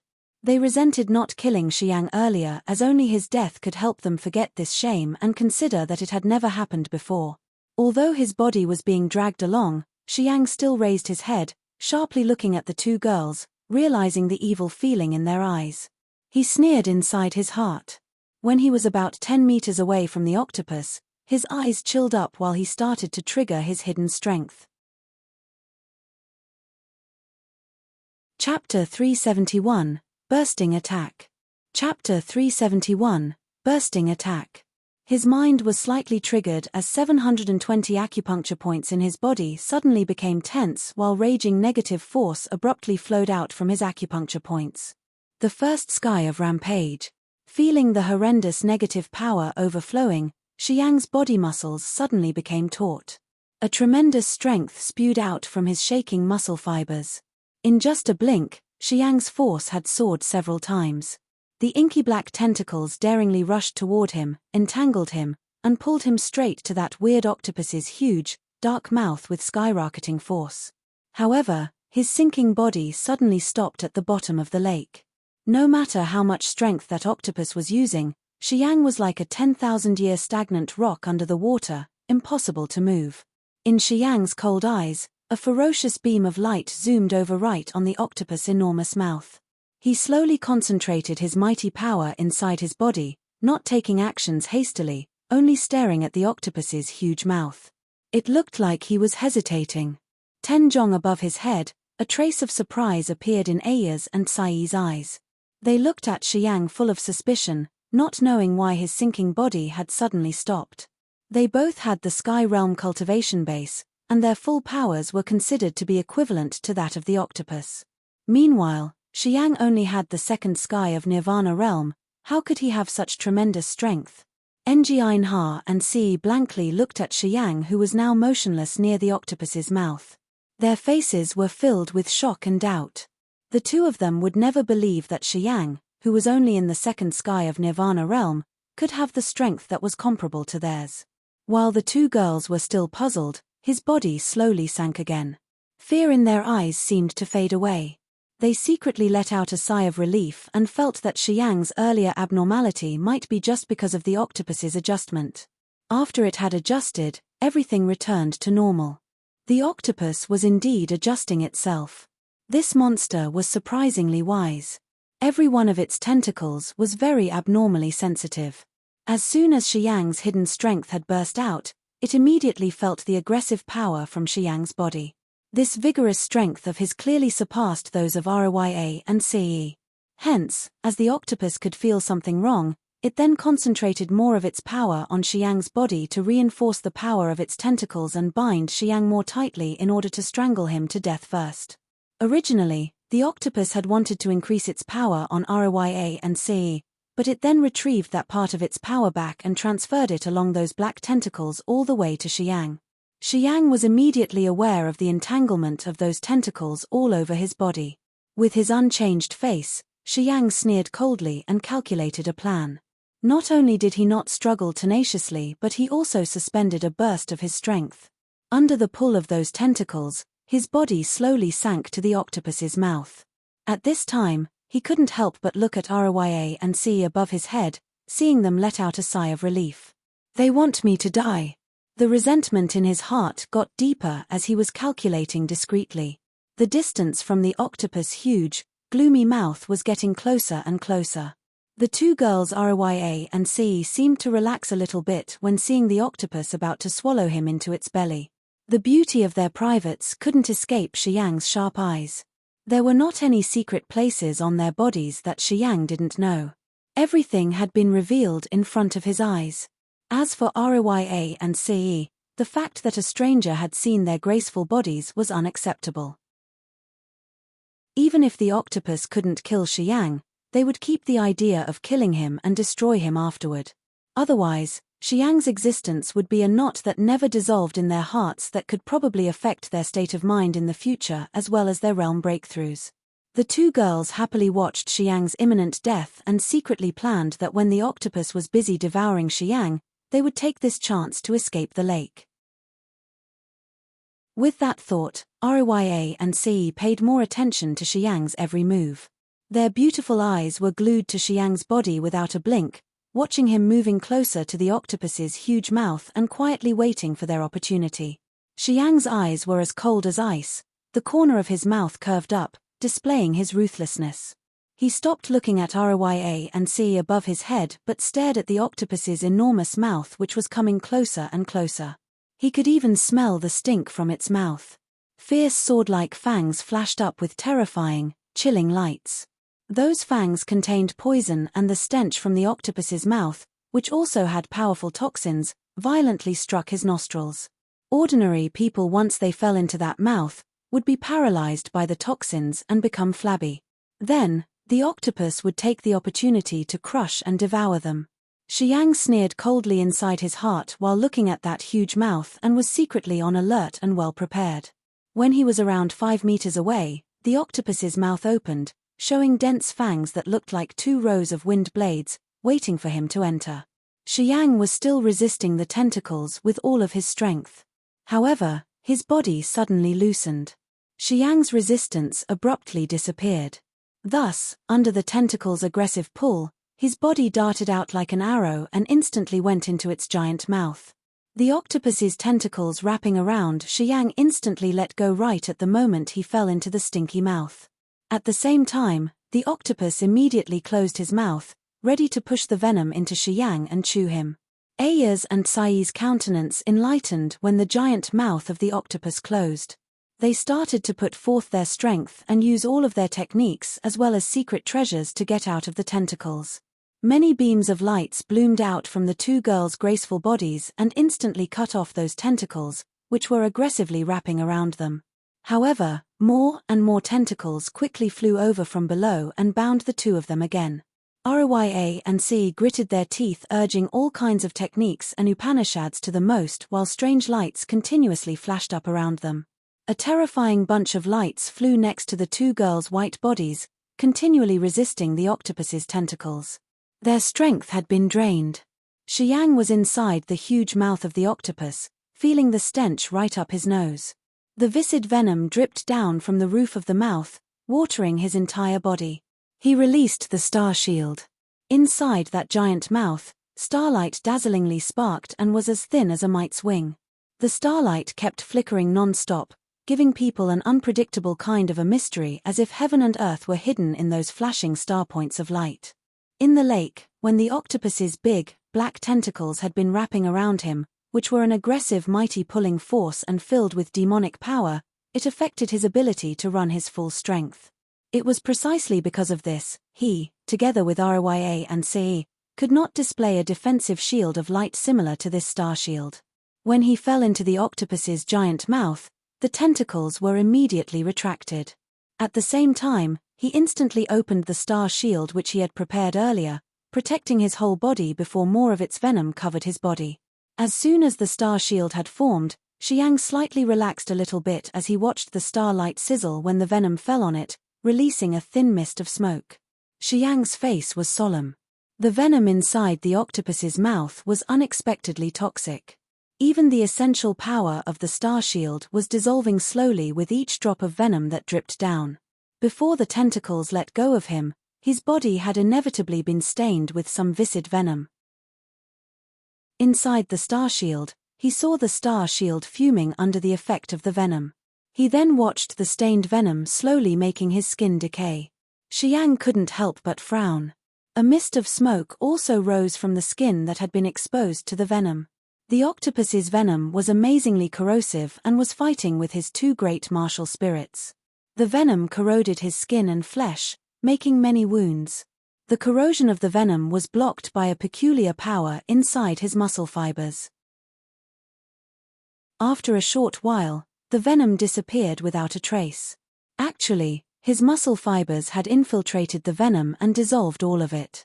Inside the star shield, Xiang chuckled while looking at the roof of the disgusting mouth dripping down venomous drops, feeling this enormous mouth filled with mighty powers, seeing sharp fangs like wind blades approaching quickly.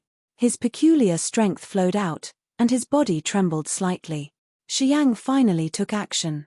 A fist with power that could ram mountains. A punch struck the wall of the octopus's mouth.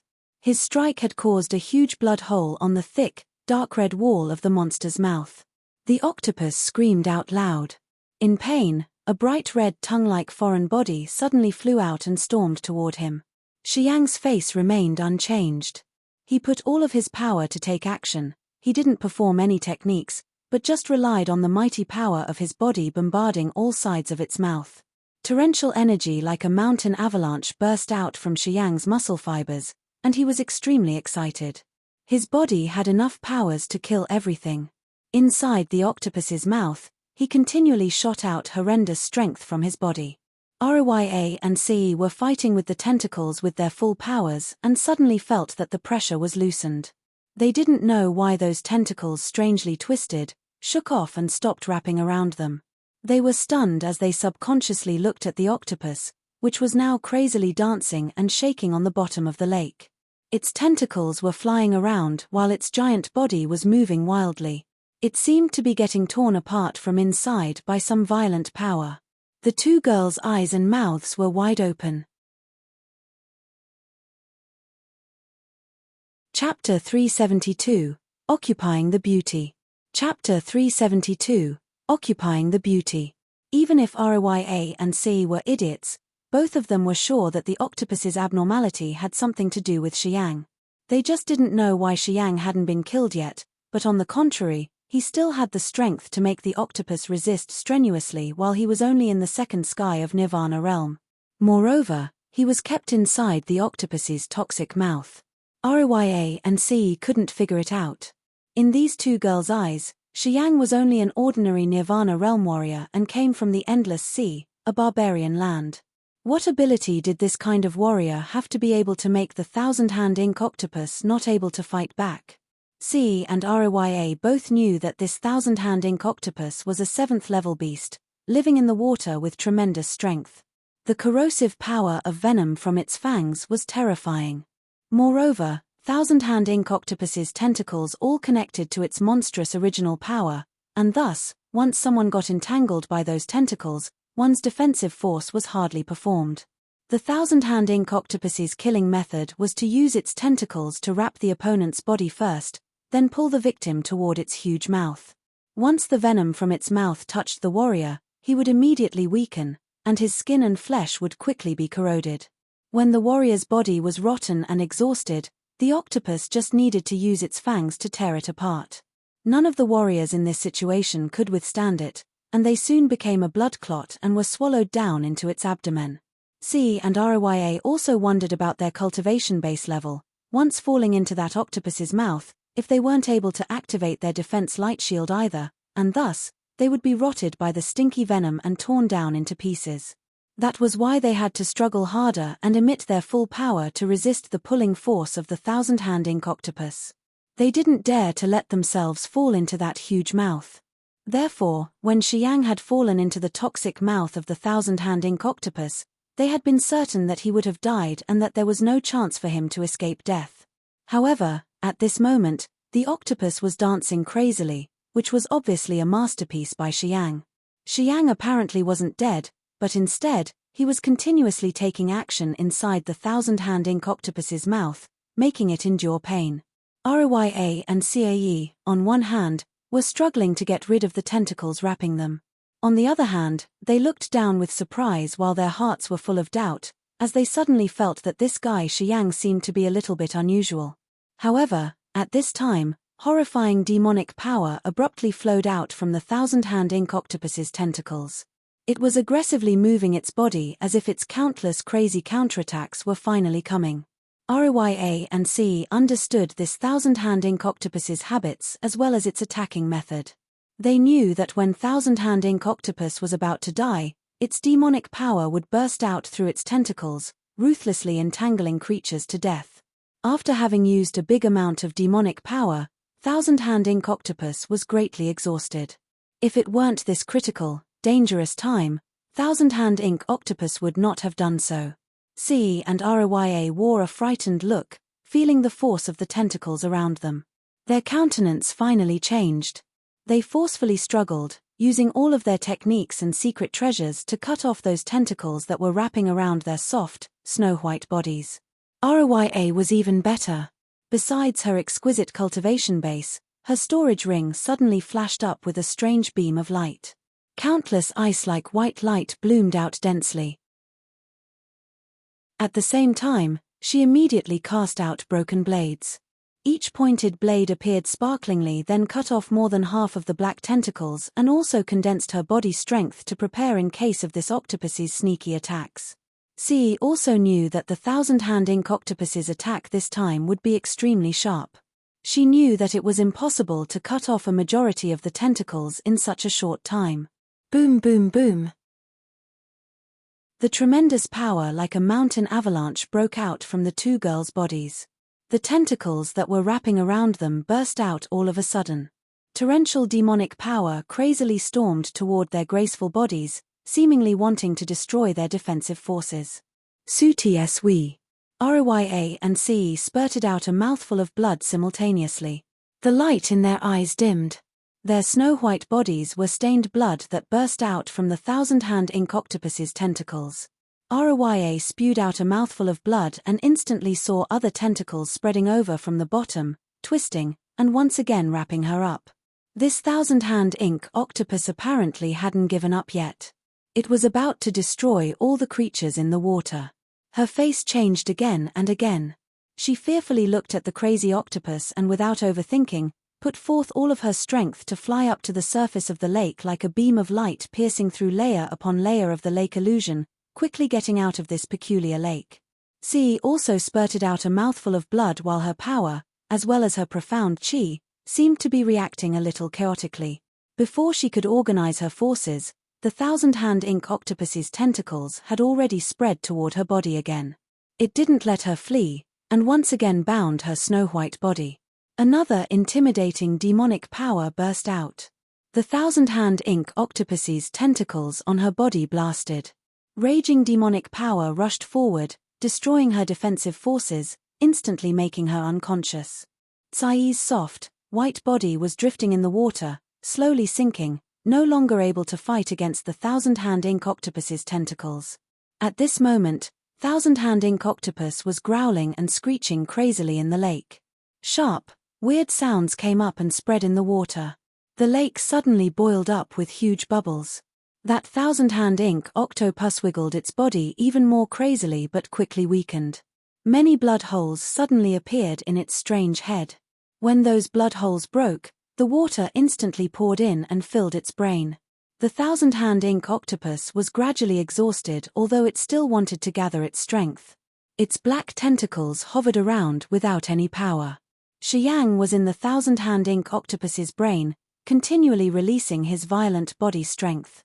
Under the first sky of rampage and with the help of the hidden strange power inside his muscles, he transported his profound chi and launched powerful blows without using any of his techniques. The brain of this THMC Sitan GNG was smashed down and splashed everywhere. As the brain was destroyed, even if the thousand-hand ink octopus was very dangerous, it hardly blocked Xiang's violent attacks. It gradually no longer resisted and slowly began to sink.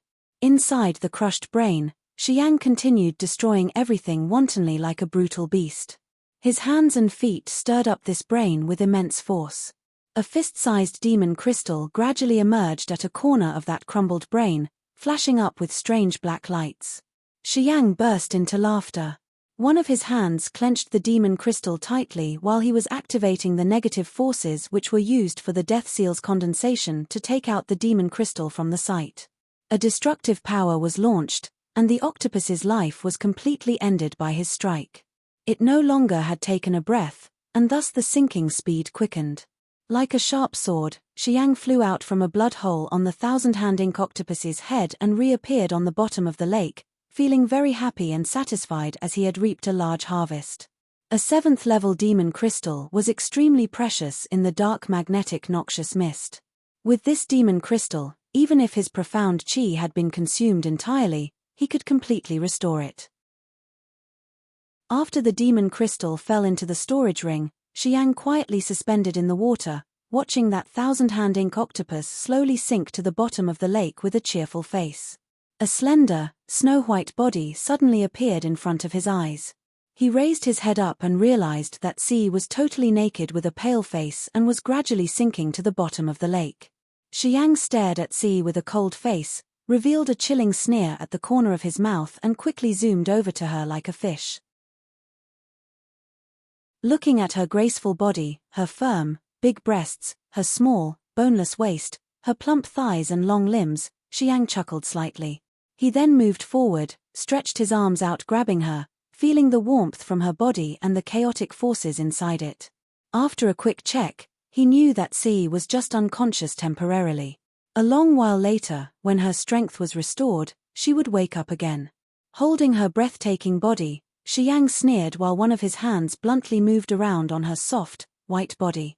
After playing with Xi's beautiful breasts, her waist, her long legs, and her round rear end for a while, Xiang slowly swam toward the cliff in the lake.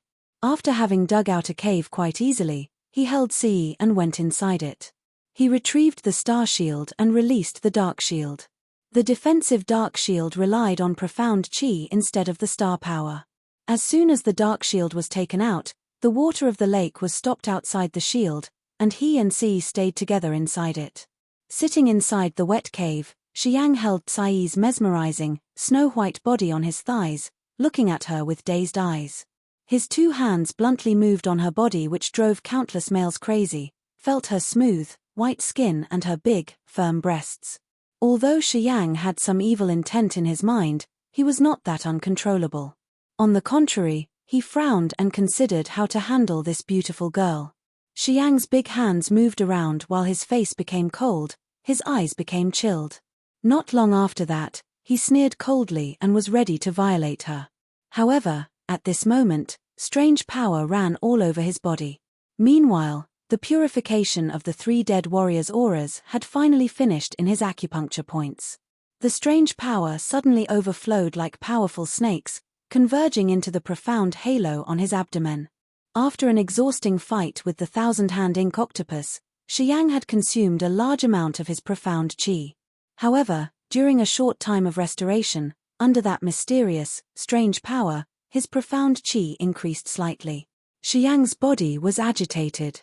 He immediately closed his eyes, felt the transformation of the profound qi halo, immersing his mind into that marvelous ancient profound qi tree.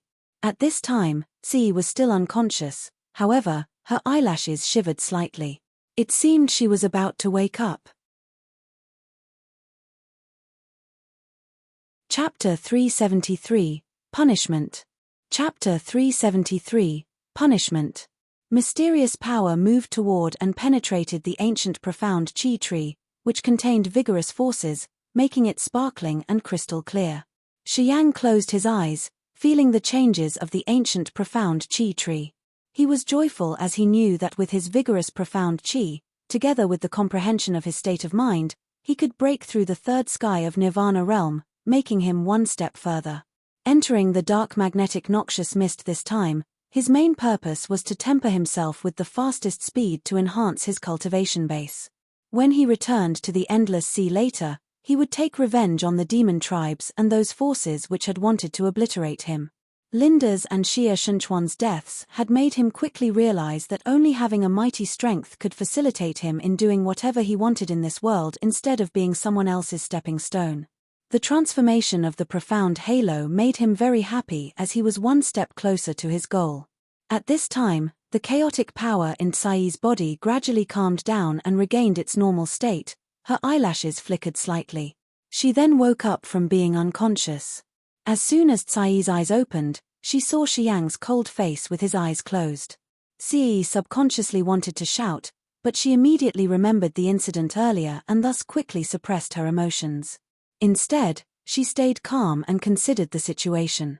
She was lying naked on Xiang's muscular thighs. Xiang's big hands were still caressing back and forth over her sensitive back and buttocks. While Xiang's hands were moving, Xi could feel an electric current zooming over her back, making her feel shameful, like she had never been so humiliated in her life. Seeing Xiang meditating with his eyes closed and feeling his hands caressing her body, Xi wanted to breathe out fire and could hardly restrain her anger.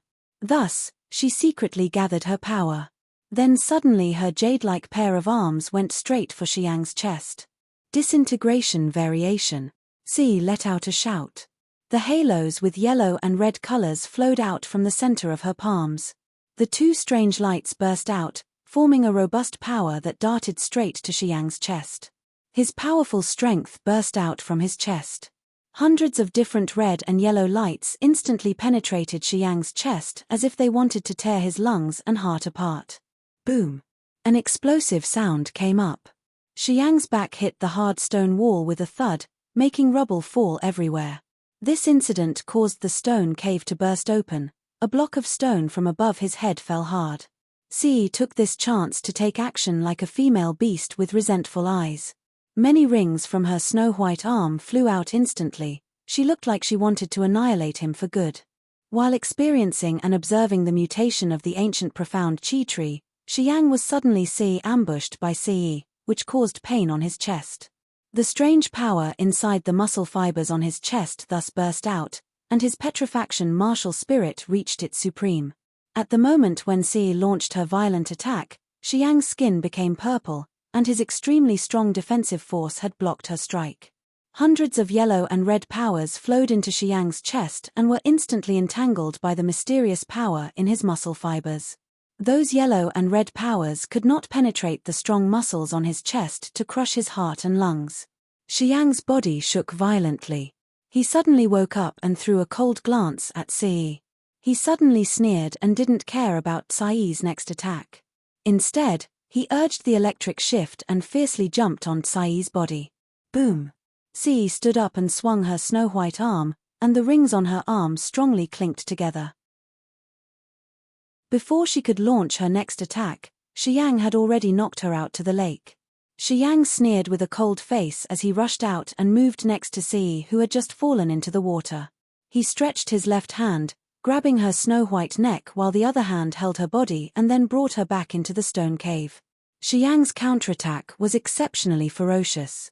His violent force burst out from his muscle fibers. After the petrifaction martial spirit had reached its supreme state, his body became the most horrible of weapons. He didn't even need to transport his profound qi, he just relied on the bursting force of his sturdy body to deal with Xi's attacks. When Xi had been under the water, she had been severely injured by the thousand-hand ink octopus, and her profound qi had been consumed. Thus, together with being unconscious earlier, her strength had been reduced significantly. Moreover, she was not good at hand-to-hand combat, and thus, launching a sneak attack on Xiang in that small stone cave was not a smart move. With her white neck being buckled in Xiang's left hand, Xi's eyes were full of fear. She wanted to scream out loud but realized that her throat was being blocked, and she couldn't let out a single sound. Just like that, with Xiang's hand strangling her neck, Xi's heart quickly sank. A terrible burst of power transmitted from his left arm which frightened her mind. She knew that if she made another move, Xiang would clench his fingers tightly, crushing her neck. Therefore, Xi was in shock as she watched Xiang in silence. She didn't dare to make the slightest move while the rings on her arm continued to tremble and finally subsided without acting recklessly. Xiang carried her and sat down again in the stone cave. His eyes burned, staring at her mesmerizing, beautiful naked body. The corner of his mouth moved slightly, a trace of lust glimmering in his eyes. Xi was panicked.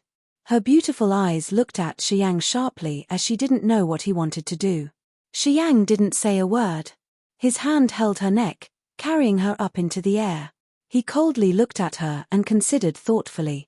He originally wanted to use a ruthless whack on Xi, killing her to steal the demon crystal in her storage ring. After that, he would leave this lake and meet the other people of Rya, Borge and the two brothers Laroli. However, he thought over it again. Right now, as his profound qi had already recovered and reached its supreme, if he killed Xi, he could have some mysterious power to add to his martial arts but not much, and thus killing her was somehow a waste. In addition, if Xi died in the lake while he was able to get out of the lake alive, the other people would guess his true ability and thus would consider him an enemy and be aware of him much more than before. A 7th-level demon crystal was exceptionally precious in their eyes. If Xi died, he would become their target. If Rya, Borge, Laroli, and Larolun united, he was not sure if he could win. The most important thing was that he was not familiar with the dark magnetic noxious mist. He still wanted to borrow these people's abilities to discover more of its mysteries. Thus, before he understood everything about this dark magnetic noxious mist, he didn't want these 4 people turning their backs on him. If C didn't die or was under his control, he could still hide his true strength. By putting TNTHMCCHNGNG's death on Cai's hands, he could have C restrain ROYA and know more about the dark magnetic noxious mists mysteries and the Devineland situation through CIE. With that thought, Xiang finally had his calculation. His cold eyes and Cai's horrified eyes met. Xiang let out a low shout, and the third eye inside the sea of consciousness of his host soul opened. A beam of light flashed up. He then poured his soul consciousness into this beam of light and carefully instructed it to infiltrate Cai's head. Let go of your sea of consciousness, or else I will kill you. Xiang coldly looked at Ci and intimidated her. Ci was terrified at heart, her beautiful eyes filled with fear. She kept shaking her head as she wanted to refuse. If you refuse, I will kill you. But if you accept, I will only leave a mark on your host soul. As long as you obey me from now until my business in this dark magnetic noxious mist ends, I will remove this soul barrier for you. Xiang was like a devil using both intimidation and enticement at the same time. At this moment, Ci looked at Xiang with deep fear inside her heart. She finally understood that Xiang, whom she hadn't even laid her eyes on before, was the most thoughtful one in the group. He had hidden his true strength and had evil ambition without any human emotions from the beginning. Right now, she could only see Xiang's brutal face but didn't think that she had been involved in his calculation from the beginning. She could only remember that she was resentful the thousand-hand ink octopus hadn't killed him when they were under the water, and she had also tried to take his life earlier. Just remembering someone else's fierceness but finding it impossible to see one's own wickedness was common in the human world, and Ci was not an exception. I'll count to 3. 1, 2, Xiang's face looked cold and cruel, showing a trace of impatience. He started to count without waiting for Ci to respond. Ci kept looking at Xiang, and now she was certain that Xiang was a ruthless person, not a soft-hearted one. Hence, Ci instantly nodded her head before Xiang finished counting. She finally let go of her sea of consciousness to let Xiang's soul consciousness in. In the soul consciousness, although Xiang was only in the Nirvana realm, his soul cultivation was much more than that of an ordinary sky realm. Different kinds of spirit Upanishads of demonic sound clan were all profound. In that abandoned land, he had used the group of Panja to carry out his soul experiments. This time, his host soul and the 9 Serenities soul-devouring flame now gathered in one place, and thus doing this was somehow like once a thief, always a thief. After his soul consciousness had entered Cai's head, he made use of the demonic sound clan's Upanishads. After leaving a spirit seed in Cai's host soul, Xiang quietly explored a little bit more and saw that everything was normal. He then retrieved his soul consciousness that had penetrated her head. Under Cai's frightened look, Xiang suddenly grinned, dashed forward with his evil eyes, and fiercely kissed her ruddy lips.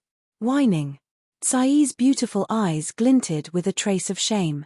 She wanted to struggle but couldn't make any move as her body was under Xiang's control. Mercilessly kissing her, Xiang moved his tongue on Cai's full lips and then bit them. Blood spread from her lips. Finally, the hand, which was buckling Cai's neck, loosened its grip, and Xiang detached from her. Looking at the beautiful girl bleeding, he was suddenly overwhelmed with resentment inside his heart. He sneered, "You should have died in that lake, but I have saved you. But earlier, you just requited good with evil, and of course, I had to teach you a lesson. So, it was punishment. You are even more despicable than Rya." Cai's face was full of resentment, cruelly staring at Xiang and cursing him. Xiang burst out laughing, the same. Chapter 374, Coming Ashore. Chapter 374, Coming Ashore. Cai's eyes were flooded with hatred, viciously staring at Xiang. She was resentful that she couldn't kill him right away to vent her flame of anger. Unfortunately, she knew that killing Xiang at the bottom of the lake was a difficult mission and nearly impossible to do, especially now that her host soul was under his control. As long as Xiang's mind could be triggered, he could use the soul barrier which had been planted in Cai's host soul to obliterate her host soul immediately. Inside the dark shield, Ci gritted her teeth while her heart was overwhelmed with hatred and shame. She didn't say a word, took out a set of fluttering ribbon clothes from her storage ring and put them on, covering her snow-white body. Xiang's look was evil, gazing at her as she put her clothes on, not having the consideration to turn away. Xi was extremely embarrassed and full of resentment, but she knew she couldn't do anything to him. After she had dressed, Xiang suddenly smiled and said coldly, "That octopus is dead, and I don't want Rya and the others to know that it was dead in my hand. I also hope that you can cover for what happened under the water after Rya left. You've confined my host soul. What do you want?" After having dressed, Tsai's mood had stabilized. When she remembered how bad Xiang had treated her, her neck reddened. She now realized that Xiang was not someone she could control, and she secretly regretted proposing to keep him before. This was like she had bought a rope to tie herself up. Not only did she fail to use Xiang to constrain Rya, but she ended up harming herself. I do not know much about this dark magnetic noxious mist, so I hope you can explain it to me in detail. I am also curious about the identities of the 5 of you, so you will tell me about that as well, said Xiang emotionlessly. As for the dark magnetic noxious mist, Laoli has told you quite precisely. For other things, I think we can talk about it later. Xie looked a little anxious, watching the water. We should be in a hurry. If we return late, Rya and other people may think that we are dead and will probably leave this place. Although Rya is a hateful person, she had many secret treasures in her hands. Staying with her, you can detect something unexpected and avoid a lot of trouble. Thanks to her reminder, Xiang realized that the time he stayed in the water was too long.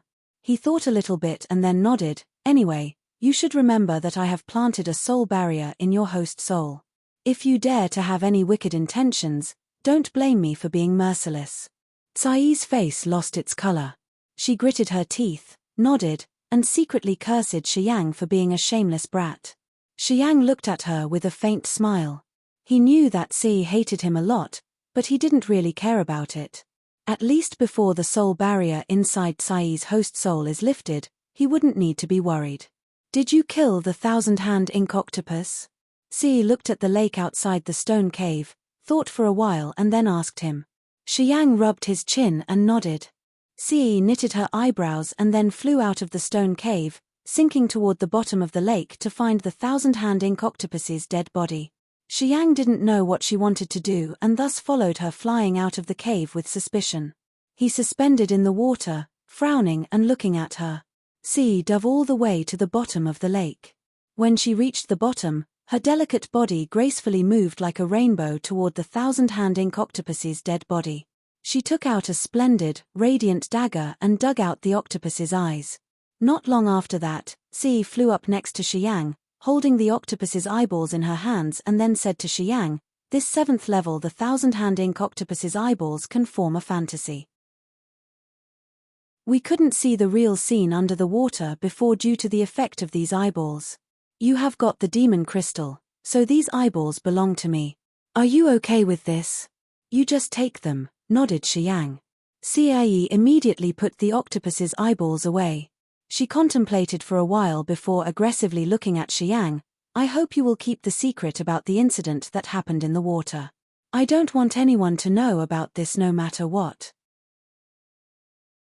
You should also be careful with Rya. She is the daughter of the Castellan of White Emperor City. In White Emperor City, we are pampered girls, who are always to keep ourselves pure. As you have seen our bodies this time, with Aya's personality, I am afraid that she will not spare you. You should keep that in mind." White Emperor City, Xiang muttered, didn't ask for details, just nodded and said, "I know." Xi didn't continue their conversation, suppressing her hatred for Xiang with a reddened face. She then flew up toward the lake's surface. Xiang immediately kept up with her. On the lake, when Rya got out of the water, a brilliant halo fully covered her wonderful curves. She quickly found a remote place to put on new clothes, and only after that did she go to see Borge, Laoli, and Laolan. The 3 of them had been impatiently waiting for a long time. As soon as they saw Rya came out, they hurriedly asked about the situation. Rya told them a little bit about what took place at the bottom of the lake and also said that Xi and Xiang might not return. Right after hearing about the 7th level, the 1,000-hand ink octopus, the faces of the three of them changed slightly. They were secretly glad that they hadn't recklessly broken into the water, or else they were afraid that they would have had the same consequence as that of Shiyang and Ce. Rya told them about the situation in detail, blankly staring at the water without daring to go back in again. Borge and the two brothers Laro were in a daze, waiting with worried faces. They were ready to abandon Shiyang and Cie. If Shiyang and Ce didn't come out soon, Rya and the others would leave. Borge had always been together with Cie. However, seeing Ce in danger, he was not ready to save her, but just frustrated. He was considering what he should do if he was alone with Rya and the other people from now on. While the four of them were waiting impatiently and about to give up on Shiyang and Ce, two figures suddenly flew out of the lake.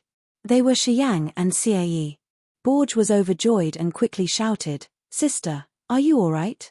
After Ce had flown out of the lake, her face regained its normal state. She threw Borge a cold glance and nodded, "I am fine." Shiyang and I united and killed the 1,000-hand ink octopus. After talking, Ce couldn't help but look at Rya and grunt. In their critical point of time when they were trapped, Rya hadn't seen Ce as her partner, hadn't lent her a helping hand, but left her in danger instead. Ce understood it well and thus was extremely dissatisfied with Rya. A trace of surprise flashed up in Aya's beautiful eyes. She stared at Shiyang with surprise as her countenance became odd. She would never have expected that Shiyang wouldn't have been killed inside the 1,000-hand ink octopus's mouth. When she was at the bottom of the lake, Shiyang had seen her entire body and her forbidden privates. If Shiyang had died, she would have been relieved. However, Shiyang was still alive, which somehow made her uncomfortable. In her eyes, Shiyang's calm and cold eyes contained a lustful look like a thorn poking her side. After throwing Shiyang a quick glance, Rya was very panicked. She wanted to take action but couldn't find any suitable excuse. She couldn't tell other people about what had happened in the lake either. In this dilemma, she felt frustrated without any clear reasons. "That's good. I need to recover. I think that you guys should use demon crystals to restore your profound chi. See you soon." After talking, Rya turned around and left. She didn't dare to look at Shiyang because she seemed embarrassed as she quickly flew away. Shiyang watched her leave, showing a look of ridicule on his face. He sneered but didn't say a word. "Yes, we need to recover a bit." Ce complicatedly glanced at Shiyang, and then nodded toward Borge, and flew away to the opposite direction of Rya. Borge hurriedly caught up with her. When they came to a remote and quiet place, Borge asked quickly, "Sister, what happened at the bottom of the lake? Why do you and Rya seem to be weird after coming out of the lake?" "You ask too many questions." Cai's face looked cold. "You knew that I was in danger at the bottom of the lake, why did you still stay ashore? Borge, do you want me to die as well?" Borge's face stiffened, he was very embarrassed and then revealed a wry smile. "Sister, you are in the sky realm but still got trapped at the bottom of the lake. I was afraid." Ce snorted coldly and didn't say anything further. She then took out a demon crystal, closed her eyes for meditation, not mentioning anything about what happened at the bottom of the lake. Although Borge was extremely curious, he couldn't do anything when Ce didn't want to tell him. Moreover, he felt ashamed, so he didn't dare to continue asking, only stayed next to Ce to do his job of guarding. "Brother, you and Ce are powerful indeed. You guys killed the 1,000-hand ink octopus. I really admire you." Laroli laughed out loud and said, "I am not afraid if you laugh at me, but we didn't dare to go into the water when you were trapped at the bottom of the lake. We were scared of being killed by that 1,000-hand ink octopus. It is such a shame." Laro Lun revealed an embarrassed smile, nodded his head and frankly admitted to being a coward. Shiyang had soon come to know the personality of these two brothers, so he didn't tell them about what had happened at the bottom of the lake. He shook his head and said, "My luck is still good, I think. If it weren't for Rya and Ce, that 1,000-hand ink octopus wouldn't have died." After a short pause, Shiyang nodded toward these two brothers and said, "I need to find a quiet place to recover for a while." After talking, Shiyang quickly flew away and didn't say anything more to the two brothers, Laroli and Larolun. Xiang went to the same place as before, lazily leaning against an ancient tree, quietly feeling the changes in his body. The 3 dead warriors' auras transformed into a mystery power pouring into the profound chi, recovering his consumed profound chi entirely, and also slightly enhancing his strength. According to this progress, he would soon have a chance to reach the 3rd sky of Nirvana realm. Everything was developing in a good direction. Xiang was satisfied as he raised his head looking toward the deep area in the dark magnetic noxious mist, guessing what he would encounter in the deepest area of it. Suddenly, his eyes slightly narrowed while blooming out a cold light. His lazy posture suddenly straightened up. An imposing and violent momentum flowed out from his whole body. A shadow quickly approached from the distance. Her clothes fluttered, making her look like a frosty crystal flower in the cold snow. She was Rya. Rya was emotionless with an indifferent look. She gently flew over like a slender willow. Xiang's face didn't change. He felt cold at heart but was secretly on alert and ready for war. Chapter 375, The Hunter. Chapter 375, The Hunter. Xiang soon found out that Rya was a ruthless person and no better than Ce. At the bottom of the lake, when he had been sinking toward the octopus's mouth, he had clearly seen Rya let out a sigh of relief. Before leaving the lake, Ce had also reminded him to be careful with Rya. She had told him that Rya was the daughter of the master of White Emperor City, very arrogant and crystal pure. As he had seen her naked body, she certainly would want to kill him. Therefore, seeing Rya suddenly approach, Xiang secretly stayed alert and was ready to deal with Aya's attack. Wearing a cold face and fluttering clothes, Rya quickly flew over and stood in front of him. Xiang's face remained unchanged. He indifferently looked at her, but was secretly well prepared and grinned. "Didn't you go to find a quiet place for meditation?" Aya's beautiful eyes intensely looked at Xiang, and she didn't hurry to answer. Her beautiful eyes flashed up with countless points of light, wanting to see through all Xiang's secrets. A faint smile hung on Xiang's face. He calmly confronted her, not revealing any trace of fear, as if nothing had ever happened at the bottom of the lake. Rya stared at Xiang for a while and then gently nodded and said, "I really want to meditate to restore my profound chi. The 1,000-hand ink octopus injured me, and thus, I have lost a considerable amount of strength and must meditate immediately. It is just that this place seems to have many abnormalities, and I am now injured and very weak. So, I need someone to guard while I am meditating." Xiang was startled. He had originally assumed that Rya came here to kill him so that her heart could release its predicament. Not only could this put her state of mind at ease, but it could also preserve her pure body from being stained by his eyes. He didn't expect that Rya came here to ask him to guard for her without mentioning the incident at the bottom of the lake as if nothing had ever happened.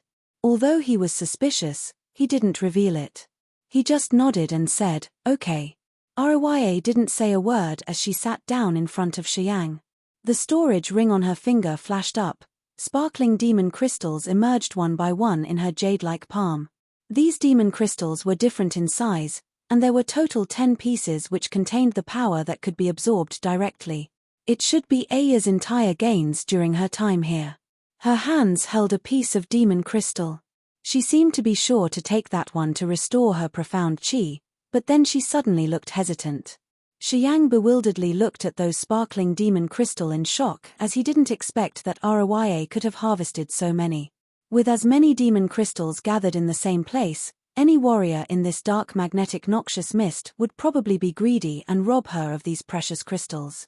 However, for Xiang, although these demon crystals were precious, they couldn't make him lose his mind. Rya held each of those demon crystals and observed them while tightly knitting her eyebrows.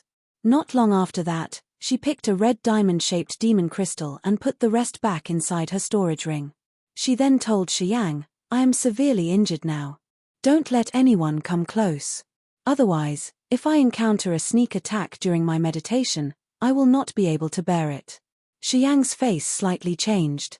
His heart stirred a little bit while his body was agitated. He suddenly understood what was happening. It was an explicit enticement. She had taken out all of the demon crystals to engender his greed. She had even told him clearly that she was now injured seriously to make him think about ambushing her. Rya apparently wanted to kill him but couldn't find a suitable excuse. That was why she had used the demon crystals as bait to raise his greed, and thus trying to make him desperate to take this chance when she was meditating. Each demon crystal was a piece of bait. She had even said that she was wounded and afraid of other people coming close, which actually encouraged him to buy into her plan. Xiang coldly sneered at heart, figuring out Aya's intention. He secretly cursed her for being deceitful and ruthless. If it weren't because he didn't need demon crystals to restore his profound chi, he would probably have taken the bait. If he decided to take action, he was sure that Rya would have told Borg and the two brothers about it and used it as a suitable excuse to kill him. Greedily depriving and killing a companion for demon crystals was an extremely appropriate reason. When Rya was meditating, Xiang was coldly looking at her.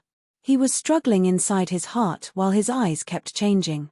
If he took advantage of when she was meditating to cast out his hidden full strength, perhaps he would be able to kill Rya even though Rya had prepared her own calculation toward him. However, the risk was big. If he tried to kill Rya with just one blow and failed, they both would get involved in a fight, which would definitely draw the attention of other people.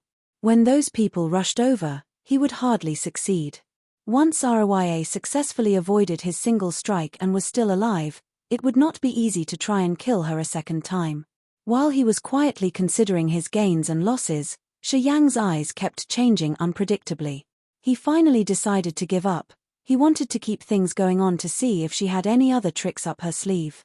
He then stood next to Rya, leaned against a tree with a lazy pose, pretending to keep guard for Rya.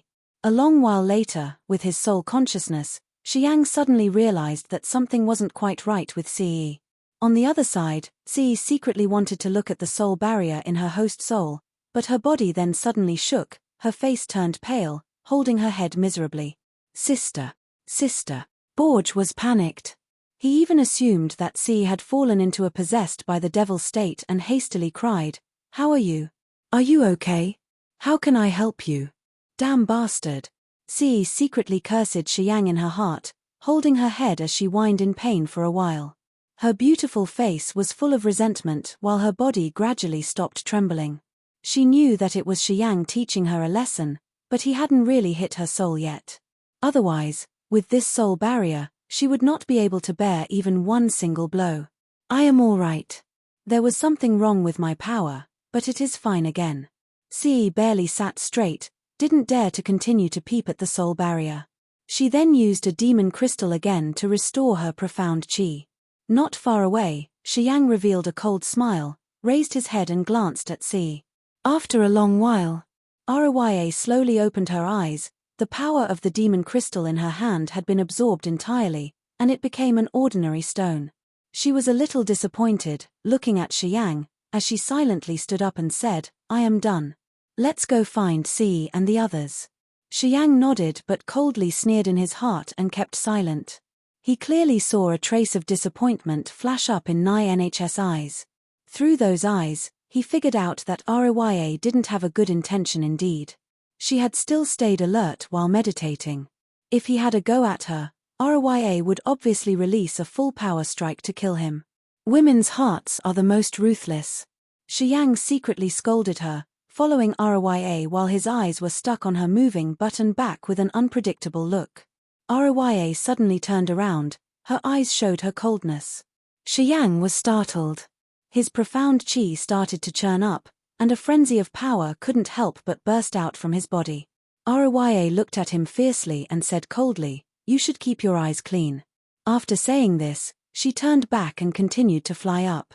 Xiang was stunned, shook his head and slightly smiled, not saying anything more. Ce, Borg, together with Laroli and Larolun soon appeared in front of him. As soon as Ce saw him coming, her beautiful eyes aggressively stared at him, shooting out looks of resentment.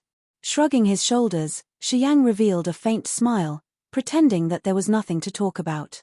"Should we depart now?"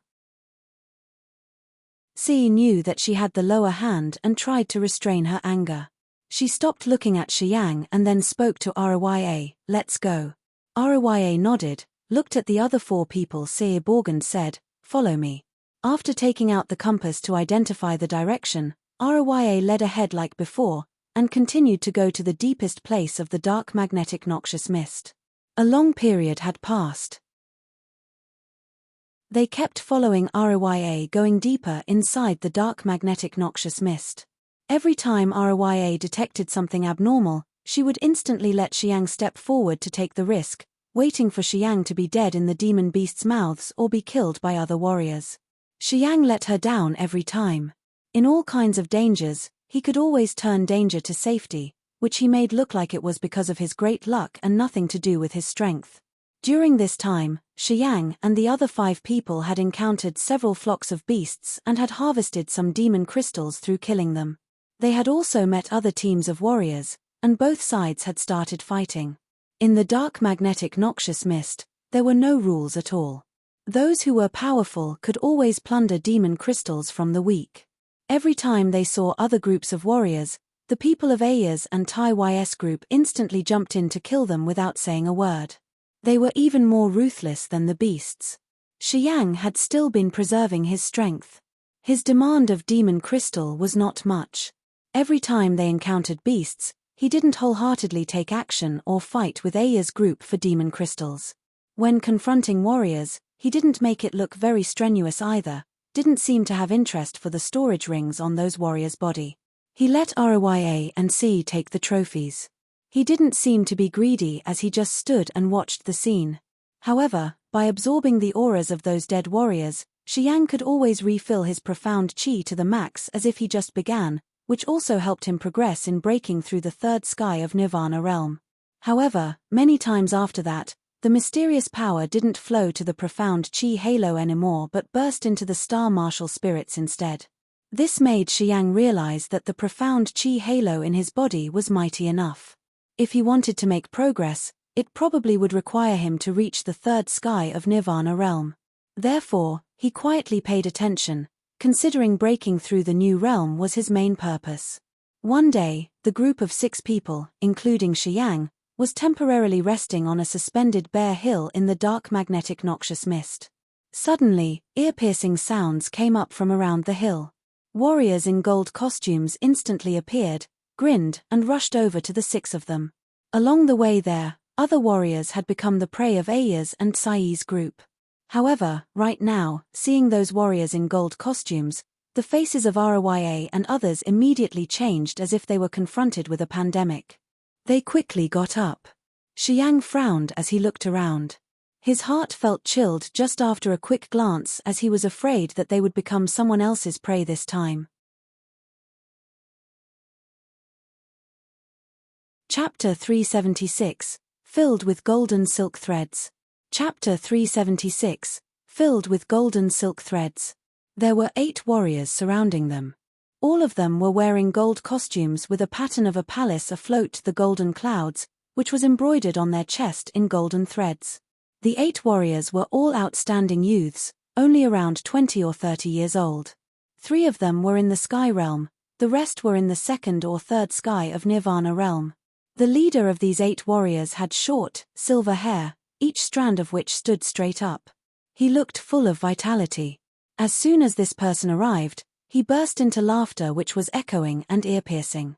He looked at Si and Rya with extremely lustful eyes and an ambiguous face. The remaining 7 warriors lined up, sharply looking at Xiang's group with an unfriendly attitude. Aya's and Si's beautiful faces slightly changed and were no longer calm as before. Borge was obviously in shock and fear. The faces of the 2 brothers Laroli and Larolun looked odd, their eyes beamed a vague light. They seemed to be considering an escape plan. The overall strength of this group of 8 warriors was much better than that of Xiang's side. Sharp lights spilled out from the eyes of the 3 Sky Realm warriors who were overwhelmed with an arrogant and relentless momentum that shouldn't be underestimated. When Xiang saw the emergence of these warriors and Aya's and Si's complexions, he immediately realized that these 8 warriors must come from a mighty force since Rya and Si looked like they were encountering a pandemic. He knew that they would certainly have a bitter fight later. Ningzi, what do you want? Rya slightly squinted, quietly gathered her strength, coldly looked at that young leader, and said, the Fighting Union and the Heavenly Palace have never had any conflicts before. As you are now converging on us, you have probably prepared for this war. Ha ha ha, that young leader laughed out loud, as he obviously didn't care about Aya's threat. If we run into each other in the Divine Land, I naturally would not give you a hard time. However, this place is the dark magnetic noxious mist. We come to this place to provoke a fight with all kinds of forces obviously. Since you guys also come to this place, if you are strong enough, I don't think you would be kind to us either. After having heard that warrior's words, Aya's face darkened. She then said, do you really want to pick a fight? Not really. Ningzi revealed a faint smile as he secretly winked at the other two Sky Realm warriors on the sides, exposing a smiling face. Rya, you are the daughter of the Castellan of White Emperor City. I am also influential in the Heavenly Palace. As long as you promise to marry me, I can spare your life and even join forces with you in this dark magnetic noxious mist. How about it? Keep dreaming. Rya pouted and expressed a disdainful look. Are you forcing me to use my strength? The smile on Ningzi's face suddenly disappeared, and his eyes became cold. Rya, although you are noble in White Emperor City, you are nothing in this dark magnetic noxious mist. Ha ha ha, if you are not willing to accept my offer, I can only offend you to achieve my purpose. After saying so, Ningzi suddenly shouted with a cold smile, leave the two girls alive. Kill the rest. After that command, the 8 Heavenly Palace's warriors let out a hoarse shout and took action simultaneously. The 2 Sky Realm warriors next to Ningzi's scattered and respectively stormed toward Rya and Cie. The remaining Nirvana Realm warriors fanned out, attacking Shiyang, Borj, Laroli, and Larolun. These Heavenly Palace's warriors wore unified in their gold costumes and had extraordinary realms and resourceful storage rings. They were wealthy and powerful. A third Sky of Nirvana Realm warrior with a thin face was currently dashing toward Shiyang while his hands suddenly swelled, turning into a beam of dazzling golden lights. The warrior's 2 hands instantly shot out brilliant lights with a sharp momentum. A trace of refined profound chi emerged from between his hands. His hands were swelling more and more, which was extremely weird. His hands unfolded, and the lines in his palms released thread-like silks. These golden silk threads connected to his palms. They seemed extremely sharp and dexterous, like a steel needle flying straight for Shiyang. Buzzing. A harsh whistle came up. Those golden threads scattered everywhere, extended more and more, became denser, and then covered Shiyang entirely. Shiyang's face remained unchanged. He frowned and suddenly turned into a bunch of starlight, following the star trajectory, and quickly teleported himself to the side. Those golden silk threads intensely submerged Shiyang's previous spot that he had just left. They then crushed the rocks there into pieces like cutting tofu. Golden silk. A cold laugh reached his ears. Those gold threads were like electricity that shot out again, spearing themselves toward Shiyang. These Heavenly Palace's warriors seemed to be very good at strange martial arts. Inside of their palms had this kind of golden silk threads which contained sharp order that could cut everything off. After attentively looking at the others, Shiyang realized that they were afraid of those golden silk threads, and didn't dare to let them come close. Seeing those golden threads dashing forward, the people of Aya's group immediately scattered as they were afraid of being pierced by the golden threads. Ningzi stood motionlessly, not really caring about Shiyang. His lustful eyes fell on Aya's and Cie's bodies. He seemed to be waiting for both of them to be arrested so he could enjoy pleasures with them. Shiyang didn't know the origin of either the Heavenly Palace or the Fighting Union. However, after having heard the conversation between Rya and Ningzi, he realized that they belonged to the Divine Land and were very powerful forces. Although Rya and Ningzi were still very young, they had already reached the Sky Realm. Thus, Shiyang could imagine how powerful their forces were. Golden threads above their heads were extremely flexible and breathtaking, flashing out with harsh, ear-piercing sounds. The warrior who was chasing and attacking Shiyang didn't seem to be worried after he had missed his first shot. He continued urging his power. The golden silk threads flying out from his palms extended longer and longer with fierce momentum, continuing to chase Xiang without giving up. There was a trace of a feeble soul on the golden silk threads. The Heavenly Palace's warriors seemed to bind their soul consciousness onto the threads, making them able to lock the target. Regardless of how hard Xiang tried to avoid them, these threads could always find him again. Those warriors' hands were swollen and constantly released extremely sharp, glittering lights. Gradually, the golden silk threads soon covered the entire sky like countless golden lightning bolts interlacing in the sky. This made people feel frightened. Wailing. Borge suddenly let out mournful screams. He had been avoiding the golden silk threads but carelessly let one of them cross him and cut off a part of his leg. Blood overflowed like a spring. Borge kept screaming non-stop as he fearfully looked at Tsai, wanting her help. The rings on Tsai's arms had all flown out. Those rings hit each other, producing crisp, sweet sounds and blooming numerous dazzling lights which then formed into many circles of lights and covered her entire beautiful body, protecting her from being damaged by the golden silk threads. A Sky Realm warrior's swollen hands looked like they were perfused with golden juice which now slowly flowed out. Golden silk threads flew out from between his swollen hands like tiny pythons jumping cheerfully and gradually blockading the space around her. Her graceful posture moved tenderly. The circles of light and the golden silk threads collided, sparking dazzling light spots everywhere. Although Tsai's cultivation base was high, she couldn't get out of the thick golden silk threads around her. She saw Borge unable to resist anymore, but it was impossible for her to reach out to help him. Golden silkworm split. The warrior who was dealing with Borge revealed a cold sneer. More than 10 golden silk threads flew out from his swollen hands, heading toward Borge and fully covering him instantly. Brilliant golden light flashed up. Under Xiang's gaze, Borge's body suddenly turned into broken pieces of flesh and bones. Borge, who was in the third sky of Nirvana realm, was unable to escape and had been cut into countless pieces under the coverage of those golden silk threads. Before Borge's death, Xiang had seen a golden wire coming out of Borge's back. A warrior who was fighting with Laroli had suddenly spared a part of his force and had quietly used the golden threads to pierce through Borge, making him unable to gather his strength.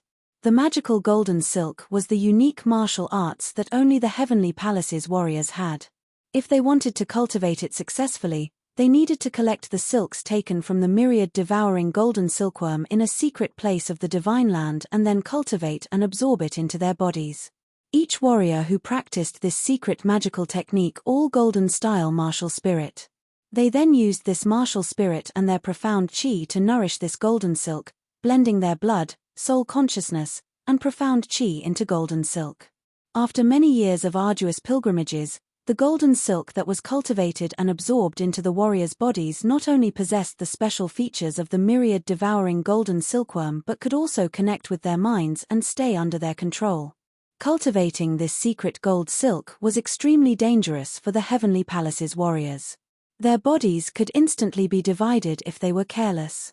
Heavenly Palace's warriors who could cultivate this secret technique were all cruel and ruthless, not even thinking about risking their own lives. The warriors would become extremely dangerous when they cast the golden silk out.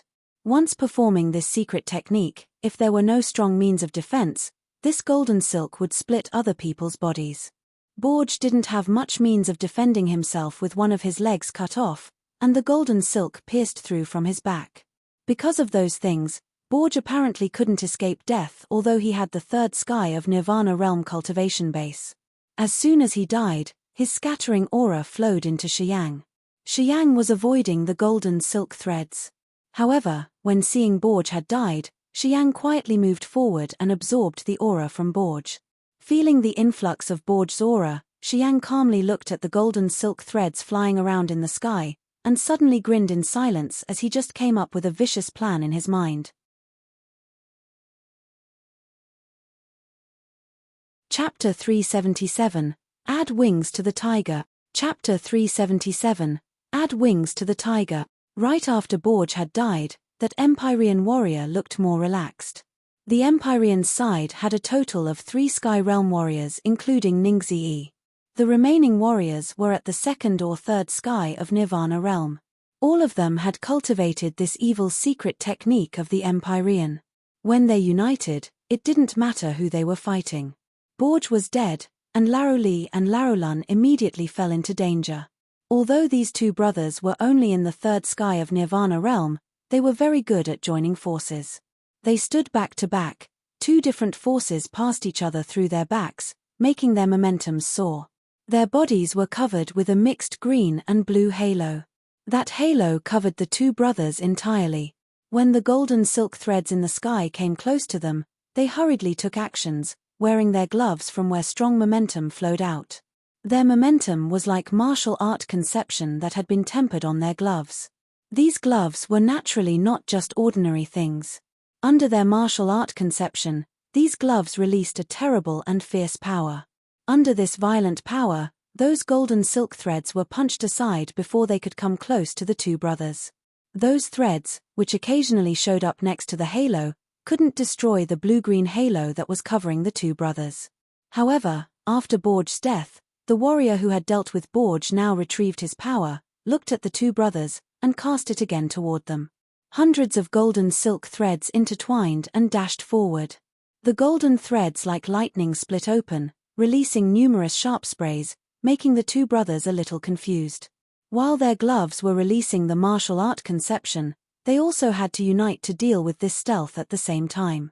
Thus, they didn't seem to be able to resist anymore. More and more golden silk threads were approaching and getting closer to them. Xiang's eyes were cold and cruel. He relied on the starlight to avoid the winding golden threads. He was both absorbing the aura of dead Borge, while quietly observing the situation in the field. Not only did Rya and Ce have many secret treasures on their bodies, but they were also extremely good at martial arts cultivation. Therefore, in the encirclement of the golden silk threads, they were still safe and sound. Although they couldn't get out of those golden threads, they didn't seem to be defeated, and they were still able to persist for a long time. Carefully watching the situation, Xiang coldly sneered. He quietly released his profound qi, the star power, the negative forces, and the yin power from inside his body and sneakily manipulated them toward the Empyrean's warriors who were besieging Laroli and Larolun. The ice-cold flame, the Holy Spirit God, and the earth flame had been integrated into his body muscles before the completion of his martial spirit's mutation. Although his body's muscles contained a surge of violent power, it could not be separated or taken out of his body. Therefore, a gravitational field was formed this time only relying on the profound qi, the star power, the negative forces, and yin force. These four forces created the gravitational field. As soon as it appeared, it suddenly condensed into an entity, forming an enormous grey tornado, inside of which the four sharp forces spanned aggressively. The gravitational field used to hide without revealing any trace, but it was unknown why it turned into a real entity here. In that grey tornado, the four forces flew around and mutually entangled, resulting in a strange, fierce power. Even Xiang felt that it was very dangerous for him if he were inside it. His power increased. In this dark magnetic noxious mist, although the gravitational field had turned into a real entity and couldn't be concealed anymore, its power had increased more than double. It seemed to coincide with a sort of heaven and earth principle in this dark magnetic noxious mist. It kept spinning, which made it seem like there was an existence of strange fluctuations inside the dark magnetic noxious mist, forming a link with the gravitational field. The grey tornado released a whirlwind up to the sky with tremendous momentum. As soon as it appeared, it instantly drew all the creatures around. Fierce long thin golden threads like lightning in the sky were pursuing Xiang, Laroli, and Larolun. When that gravitational field emerged, the whole space seemed to be affected by the impact of the suction. The golden threads were no exception. The fierce golden silk threads were all sucked into the gravitational field. Even the Heavenly Palace warriors couldn't prevent their golden threads from being pulled in. When the golden silk threads went into the gravitational field, each of the Heavenly Palace warriors who held the golden silk screamed in panic while their faces suddenly changed. The body of a Heavenly Palace warrior with the weakest cultivation base, which was the second sky of Nirvana realm, was also pulled into the gravitational field. Because the golden silk was connected with the warrior's body, He was also being drawn into the gravitational field, and he couldn't withstand the suction of the gravitational field anymore as he was finally pulled inside. Inside the giant grey tornado, 4 different strange powers flew around and pulled the gold silk that was circling inside as well. Right after that warrior had been drawn into the field, he was instantly killed by the gold silk and then cut into mixed flesh and blood. When these Empyrean warriors cultivated the gold silk, they connected their palms to it. The lines on their palms and the gold silk had formed a delicate, subtle connection, and they could use their minds to control it. Unless they had reached the god realm, they couldn't detach the gold silk from their palms to freely chase and kill their enemies. Therefore, after the gold silk had been sucked into the gravitational field, as the palms of their hands were connected to the gold silk, the warriors were also affected by the strong suction force from the gravitational field. Moreover, the gold silk inside the gravitational field also created a huge pulling force. The warriors looked very miserable as they struggled hard to escape from the grey tornado formed by the gravitational field. "It's you." Tsai's eyes suddenly brightened up. When she had been at the bottom of the lake, she had known that Xiang was not easy to mess with. At this critical time, the grey tornado appeared in front of Xiang. Xiang had a mocking sneer on his cold face as he watched the Empyrean warriors being pulled into the gravitational field and minced into bloody pieces of flesh. Xi now realized that Xiang was the one who was changing the situation here. Xi exclaimed in shock, which drew the attention of the others to Xiang. A strange light flashed up in Aya's eyes. She didn't seem to expect in this critical time, Xiang, who was only in the Nirvana realm, would be the most effective one. With a cruel look and a cold sneer, he used some kind of secret technique to strangle those warriors, which made her extremely shocked. Laro Li and Laro Lun had been in danger and would have probably been killed by the Empyrean's warriors. At the most dangerous time, Xiang suddenly took action, creating the gravitational field and forcing those warriors to divide their strength in an attempt to resist. Thus, the strength they had been focusing on the 2 brothers Laro Lun and Laro Li was reduced, which made the 2 brothers surprised and frightened at the same time. They kept thanking Xiang. Xiang's eyes were furious. He coldly sneered while continuing to maintain the gravitational field, bringing it toward the rest of the Heavenly Palace warriors who were gathering at the same place. Under the irresistible pulling force, another 2 of the Heavenly Palace's 3rd sky of Nirvana realm warriors were drawn into the gravitational field. The gravitational field was full of gold silks which were all fatal. Once those warriors were sucked into the gravitational field, the forces inside completely controlled them, and thus, they could hardly form a fully defensive halo for their entire bodies.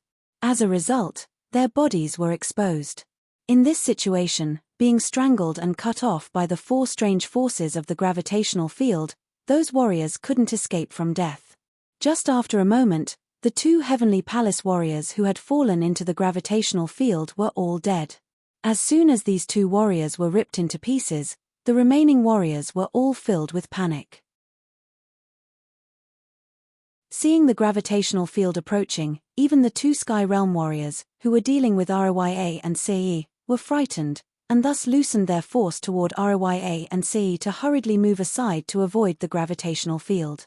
However, although these 2 warriors dodged very fast, the gold silks that they had released failed to escape the great suction of the gravitational field. As the ferocious golden silks were forcefully pulled into the gravitational field, the 2 Sky Realm warriors who were deviating from the gravitational field were also being pulled. Because these 2 warriors were connected with the gold silks, they were also gradually pulled into the gravitational field. "Young master, save me," a Sky Realm warrior screamed out loud. His fierce eyes looked at Xiang and shouted, "It's that kid who has troubled us." Ningzi didn't take any action, but just coldly watched the changes in the field. When the 2 Empyrean warriors had been crushed into powder, he hadn't revealed any trace of fear. It seemed that the death of those Nirvana realm warriors was nothing to him. However, when the 2 Sky Realm warriors who had released the gold silks had also been pulled into the gravitational field and screamed out loud together, Ningxia finally showed a grave look. "Be careful."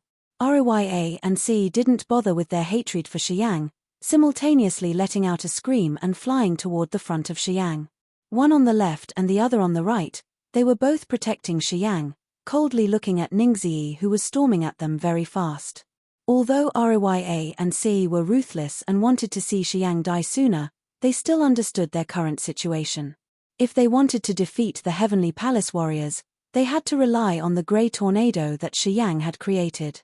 Therefore, when Ningzi was about to make a move, both of them immediately rushed to Xiang's side, wanting to join forces to protect him. Xiang was about to take action and then became panicked seeing the two girls suddenly fly over. After realizing the girls just wanted to offer him protection, he shook his head and smiled and was not in a hurry to release his power. He stood behind Rya and Sei and continued manipulating the gravitational field.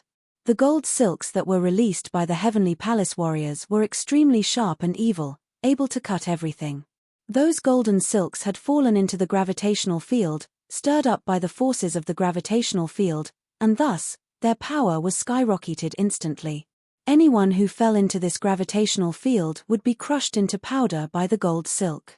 Seeing the gold silk fly into the gravitational field aggressively, Xiang's heart dissipated. He then had an idea that he would try to collect as much of the gold silks from this myriad devouring golden silkworm as possible. This stuff and the gravitational field together was indeed a killing machine.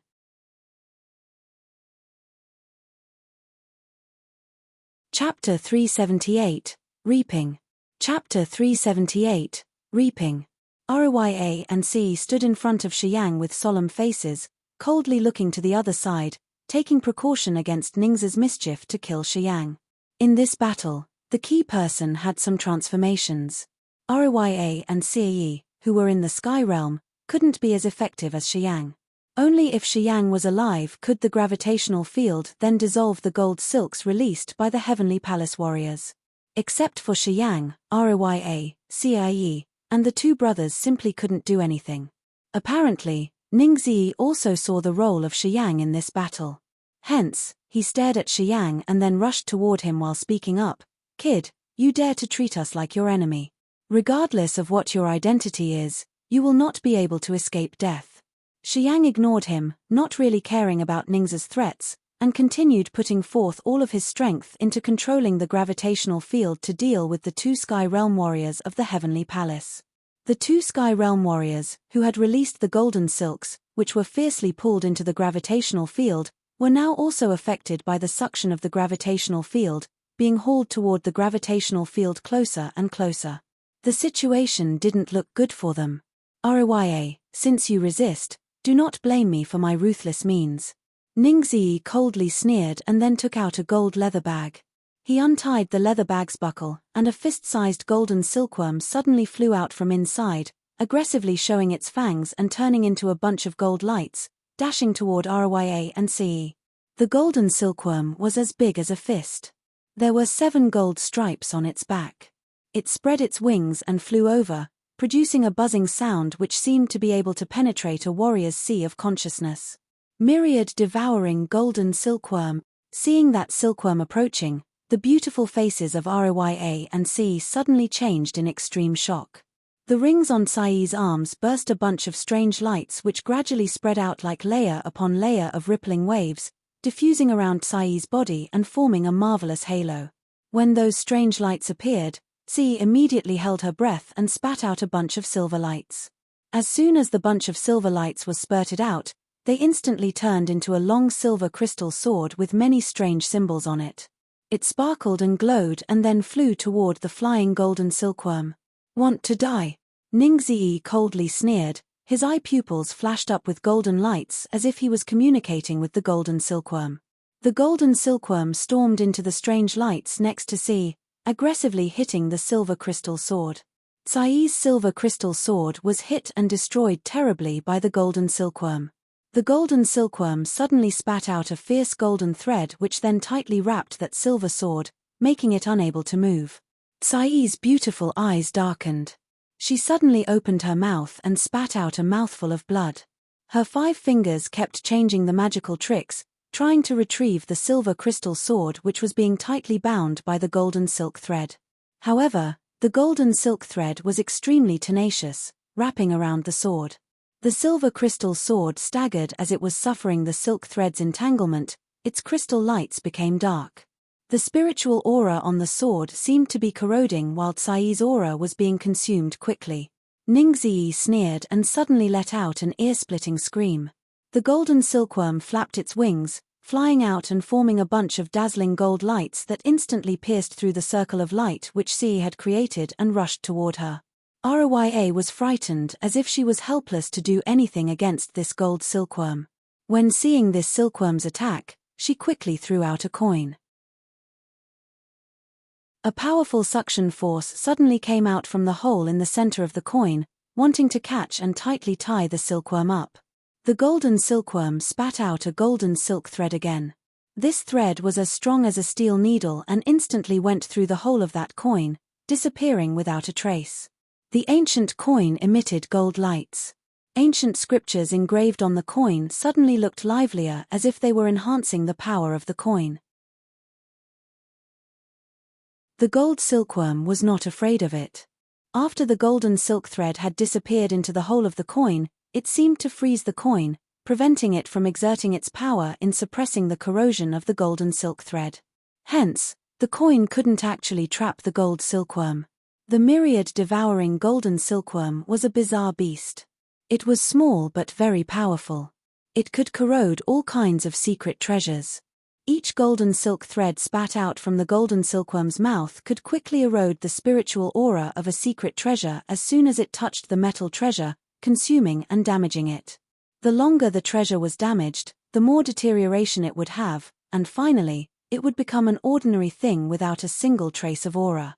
As Ningzi relied on the myriad devouring golden silkworm to deal with his opponents, many people in the Divine Land could do nothing against him. Warriors at the same level or different kinds of secret treasures would be tied up and suffer the corrosion impact of the golden silk threads as soon as they touched the threads. Facing this myriad devouring golden silkworm, many secret treasures hardly performed their effects. Meanwhile, the golden silkworm was immune to all kinds of sabers and swords. Very few secret treasures could damage it, and many kinds of forces found it hard to strike the silkworm and kill it.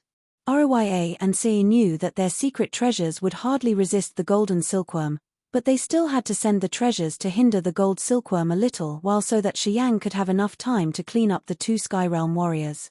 "Be careful!" Tsai suddenly screamed out loud in fear. The golden silkworm wildly spurted out of the coin, flying around Rya and rushing to Shiyang. The golden silkworm spat out golden silk threads like golden lightning as hard as steel needles, piercing straight toward Shiyang.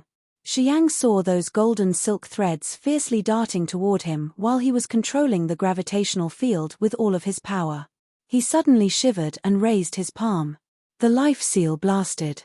7 handprints quickly merged and turned into a board-sized palm, and then rushed directly toward those golden silk threads and the golden silkworm. The life seal's intimidation was incredibly great. When it was released, it produced a sound like booming thunder. After the life seal had passed through, those golden silk threads became cotton threads fluttering around. The life seal could only scatter the golden silk threads but couldn't cut them off completely. The life seal fell onto the golden silkworm. The golden silkworm got hit but just staggered and rolled over in the void. After the life seal's power had passed, the golden silkworm then stabilized its body and darted toward Shiyang again as if it hadn't suffered any damage. "Ha ha ha, the Heavenly Palace people have captured and raised these golden silkworms. We already have 3 silkworms at the 7th level. Each of them has been existing for tens of thousands of years.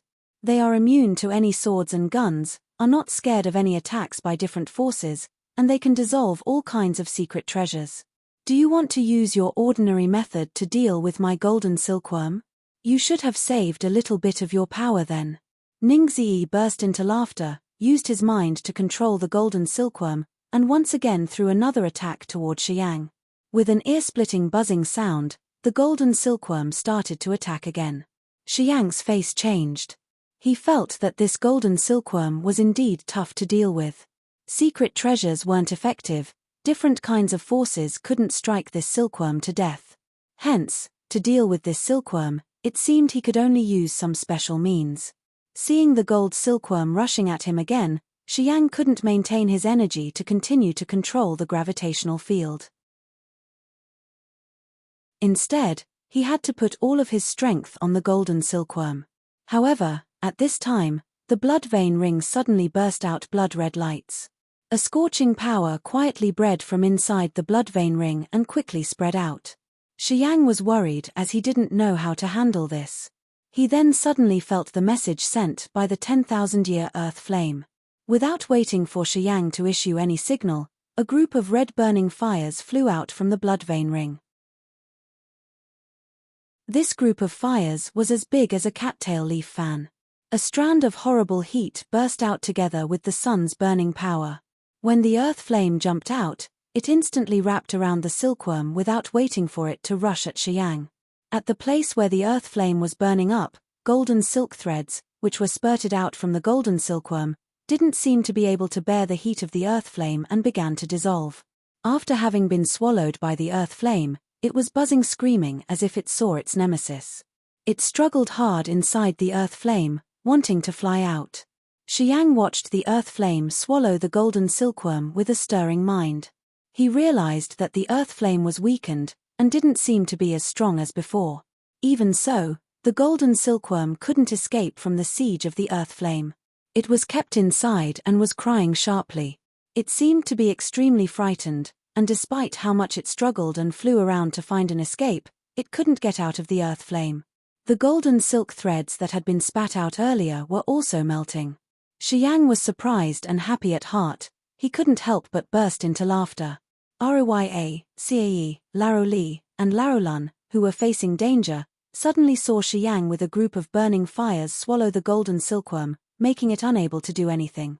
They couldn't help but feel overjoyed, looking at Xiang with surprise. Rya and Cae exchanged looks and could see the joy in each other's eyes. They then simultaneously looked toward Ningzi.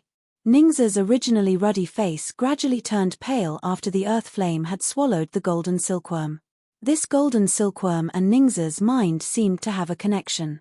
His god soul force was consigned to the golden silkworm, and thus, when the golden silkworm was burning up, his god soul force that was attached to it was also suffering, which injured Ningzi's host soul and made him realize the situation was not going well for him.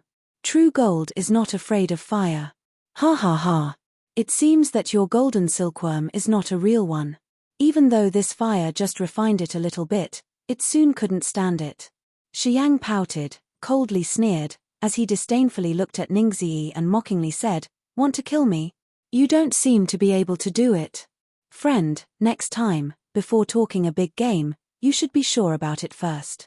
After having swallowed the golden silkworm, making it unable to escape, the earth flame didn't seem to want to expose itself too long and thus pulled the gold silkworm, flying toward the blood vein ring on Xiang's fingers.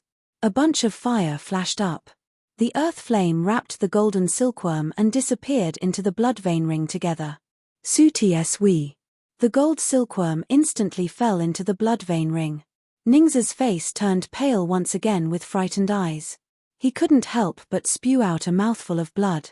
When the golden silkworm had gone into the blood vein ring, the connection between him and the gold silkworm had been completely terminated, which was like being cut off by a sword. As he and the golden silkworm were closely connected, he also suffered a heavy blow. Whether it was his host soul or his state of mind, both were affected. His strength dropped significantly.